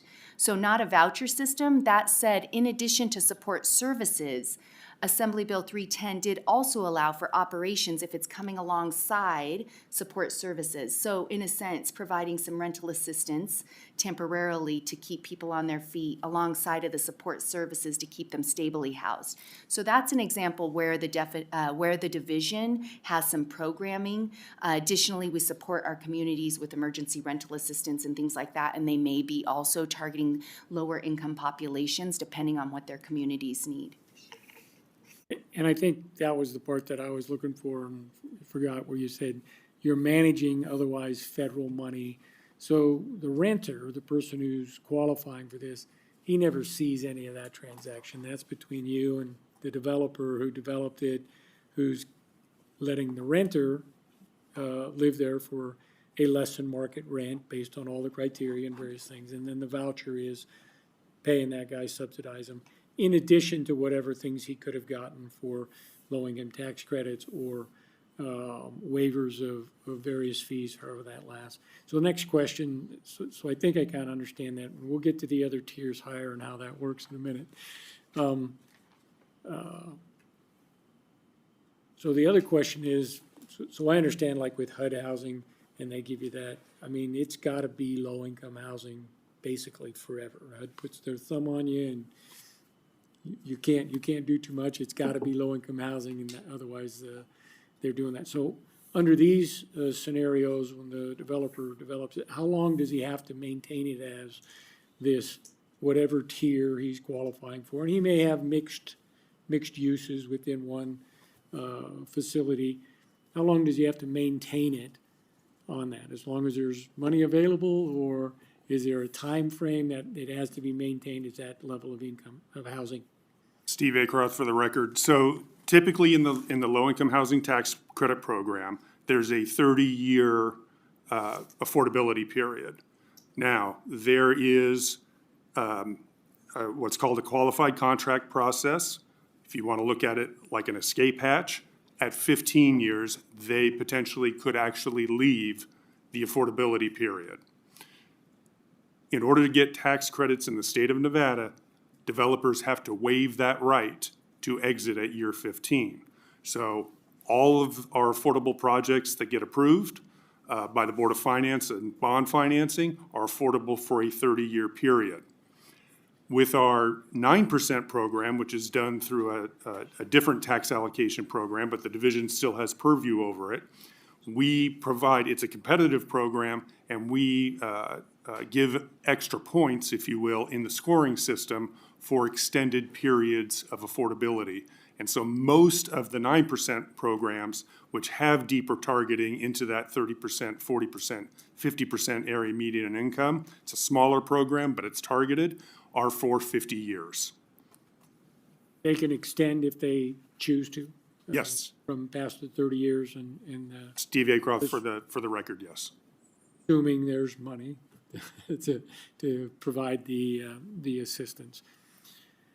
So I guess I'm trying to figure out is, at a person who gets all the way up to 150%, you say ballpark 120,000, how much on the part that you have to manage is that person in the gap? So if a person's at, and I'm just trying to put it in my head so I understand it, market rate's $2,000 a month, just to use a number. And a person at the 30% income level, we're not going to charge him more than 50% of market rate. I don't know if that's the right number. So the other half, the $1,000, is coming through the plan that you're managing, but it's federal dollars. So at the $2,000 a month deal, if a person's at 60%, maybe his rent is $1,200 or $1,100, and then it's only a $900 voucher. So at the 150% level on the 2,000 example, the guy's going to get charged $1,900 a month, and there's only a $100 voucher. What are we really gaining here? What? Thank you for the question, Steve Acroft, Administrator. Am I understanding it right? Sort of, but it's a complex discussion. So all of the tax credit programs basically end at 60% AMI, okay? They have to be net. Sometimes they can go up to 80, but if you're gonna rent at an 80% level, you have to rent at a 40%. You have to rent another unit at 40%. So that makes a total of 120 divided by 2, a net 60%. That's the population that we're serving. If you made 70%, okay, of area median income, unless there's a property that will do, and that rule has only been established for about 3 to 4 years and really only been functional for about 2. It's IRS rules. So if you make 70% of the area median income, you don't have any options on the federal level, okay? And that's what we're defining as, when you hear missing middle, that's the missing middle, from basically 60% to 120%. Any of those folks cannot get assistance. Or if there is assistance, it's very, very limited. So anybody that's basically over 60% AMI, they're not going to be available for a voucher. So to go back to one of your examples, if their rent was $1,000 and you know, they could only afford $800 and get a $200 voucher, whatever that is, you know, whatever 30% of their income is, that's not available to anybody once they get past a certain income level. Christine Hess for the record. Senator Daley, I think when we think of those higher income levels, particularly 120 to 150% of area median income, we're talking home ownership. It's the down payment assistance program that the division runs. So currently, we run our down payment assistance program by issuing bonds. And we issue tax exempt bonds, which limit the household income to 80% of area median income. And home buyers must be a first-time home buyer. Now, 80% of area median income, especially up north, as you know, is likely not going to be able to afford a mortgage, right? So we also run a program with our taxable bond program, and that program allows for first-time home buyers, potentially not first-time home buyers, but those who need assistance to qualify for down payment assistance, and they'll typically have a higher income level. So when you see 120 to 150% of area median income, there's not a program that the division's even contemplating for renters in that space at this time. That's not what we've heard for communities. However, for home ownership, it is absolutely critical at this time as we listen to the high home prices with the lack of supply and the influx of people coming in. That's been the need, is for home ownership, and particularly for the division, it's in the down payment assistance program. And thank you. I mean, I had to ask a lot of questions to get to that because, because there was a question on what's the home ownership plan versus renters. So renters are basically on the lower level of the spectrum. I think I said in Commerce and Labor Committee on the other, when another colleague had a bill, pilot program they were trying to do is that, both of my kids, knock on wood, were able to get into a house, but they went to the mom and dad assistance program. Happy to help them, and it was happy we could, but so the homeowner part is for the higher income. So what type of, if I'm making 150%, I'm at 120,000, which is not a bad income in Northern Nevada. I know how you do in Clark. What type of assistance are they actually going to be eligible for? And I know housing costs, gone up. I think the median price in Northern Nevada is getting close to 600,000, not dollars.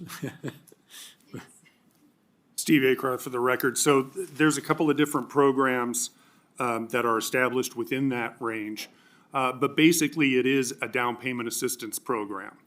So what we find is in a lot of cases, as you've indicated, folks are making very, very good incomes, but they're stuck in apartments or houses that are $2,000 to $3,000, even more per month. So they never get the opportunity. They don't have a mom and dad, or they don't have the ability to really save for that down payment.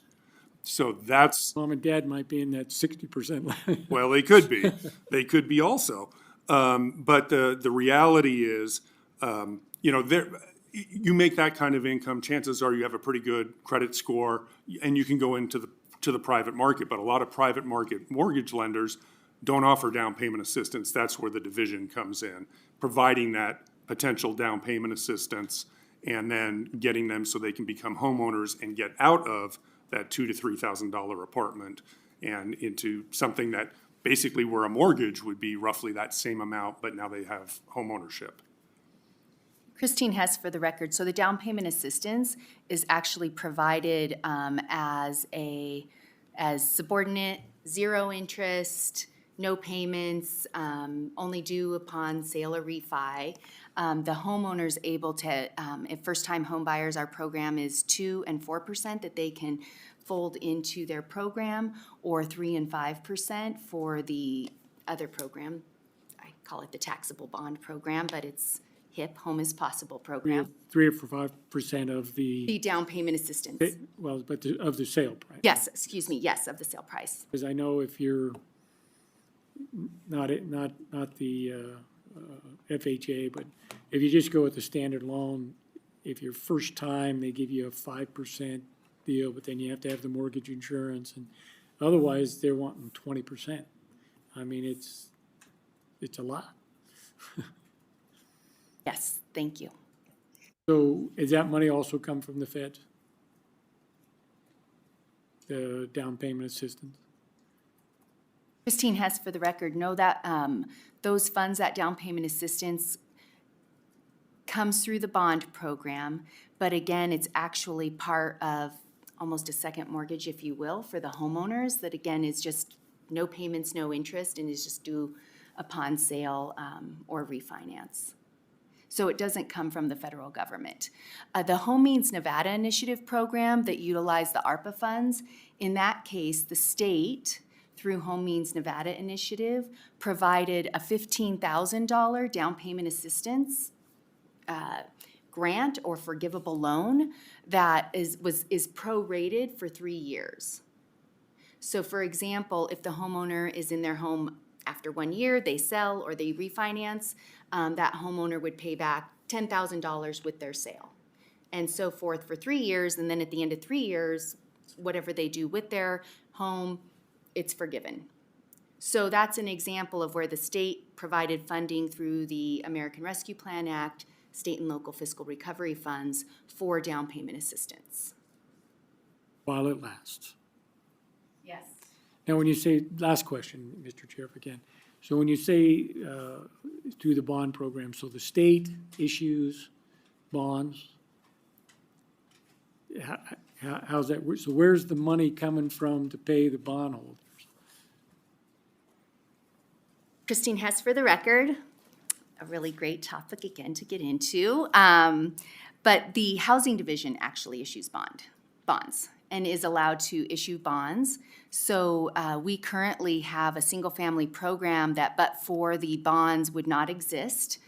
There was a time in which we utilized a different program called TBA to provide down payment assistance for Nevada homeowners statewide.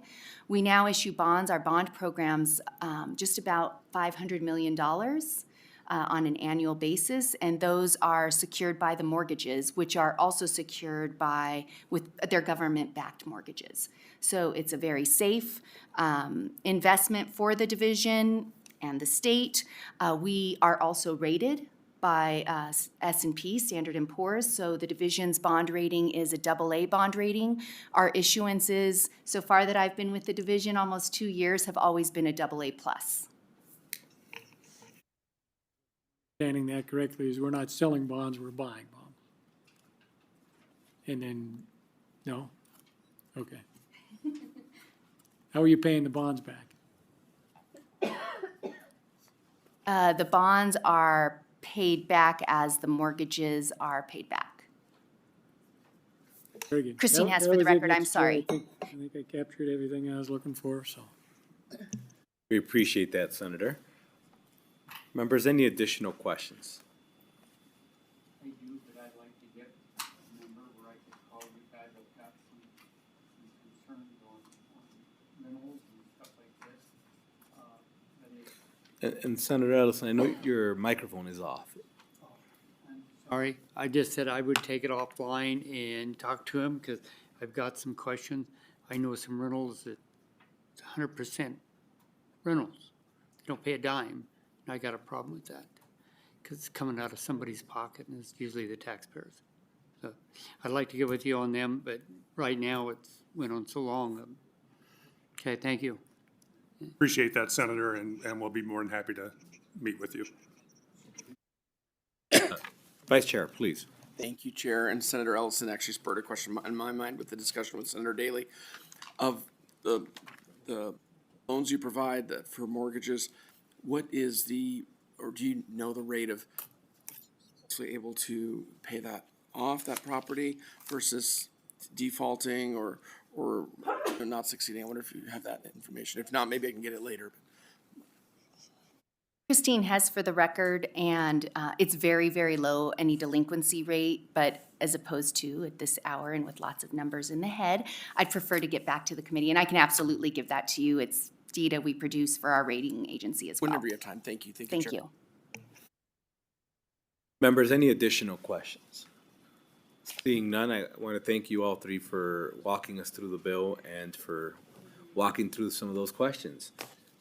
With that, we'll go ahead and invite you to sit back, and we'll invite anybody wishing to come forward.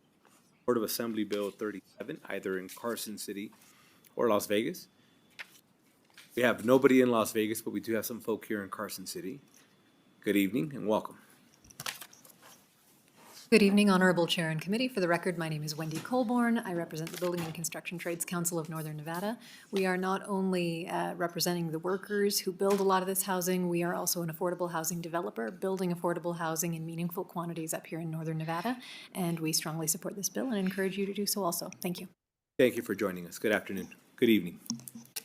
Good evening, committee members. For the record, my name is Maurice Page, M-A-U-R-I-C-E, capital P-A-G-E. And on behalf of the Nevada Housing Coalition, I am writing to express our support for Assembly Bill 37. Just so you're aware, the Nevada Housing Coalition is a statewide nonprofit working to promote the development and preservation of affordable housing. Our organization includes over 350 members across the state from urban and rural communities, public and private sectors, developers, builders, financiers, community service providers, and advocates. We just respectfully urge your support of this legislation and thank you for your continued leadership in addressing Nevada's housing challenges. Thank you. And thank you for joining us. Is there anybody else wishing to come forward and support?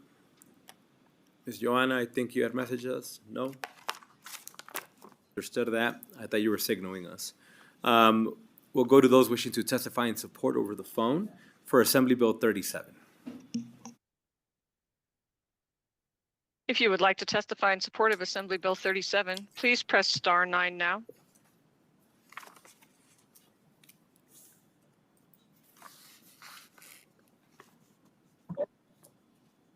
Hi again, Chair and members of the committee. This is Dora Martinez again. We wholeheartedly support this bill. We hope that you all do too, and thank you so much for all that you do. Have a good evening. Thank you for joining us. Next caller in support, please. Chair, you have no more callers at this time. Thank you. At this time, I'd like to invite those wishing to testify in opposition to Assembly Bill 37 in Carson City or Las Vegas. If you could please come forward. Seeing no one coming forward, BPS, do we have anybody wishing to testify in opposition to Assembly Bill 37 over the phone? Your public line is open and working, but you currently have no additional callers at this time. And lastly, we'll go to those wishing to testify in the neutral position to Assembly Bill 37, Carson City or Las Vegas. Seeing none, one more time, BPS, anybody wishing to join us over the phone in the neutral position for Assembly Bill 37? Your public line is open and working. You have no callers at this time. Perfect. And with that, any closing remarks we may have from our presenters, thank you again for your time and joining us in these after hours of government affairs. We won't keep you away from the Cinco de Mayo party, and we'll go ahead and close out the hearing on Assembly Bill 37. And we'll go to our very last item on the agenda, which is public comment. Anybody in Carson City or Las Vegas hoping or wishing to testify for public comment? Seeing none, BPS, do we have anybody wishing to join us for public comment over the phone? If you would like to provide public comment, please press star 9 now.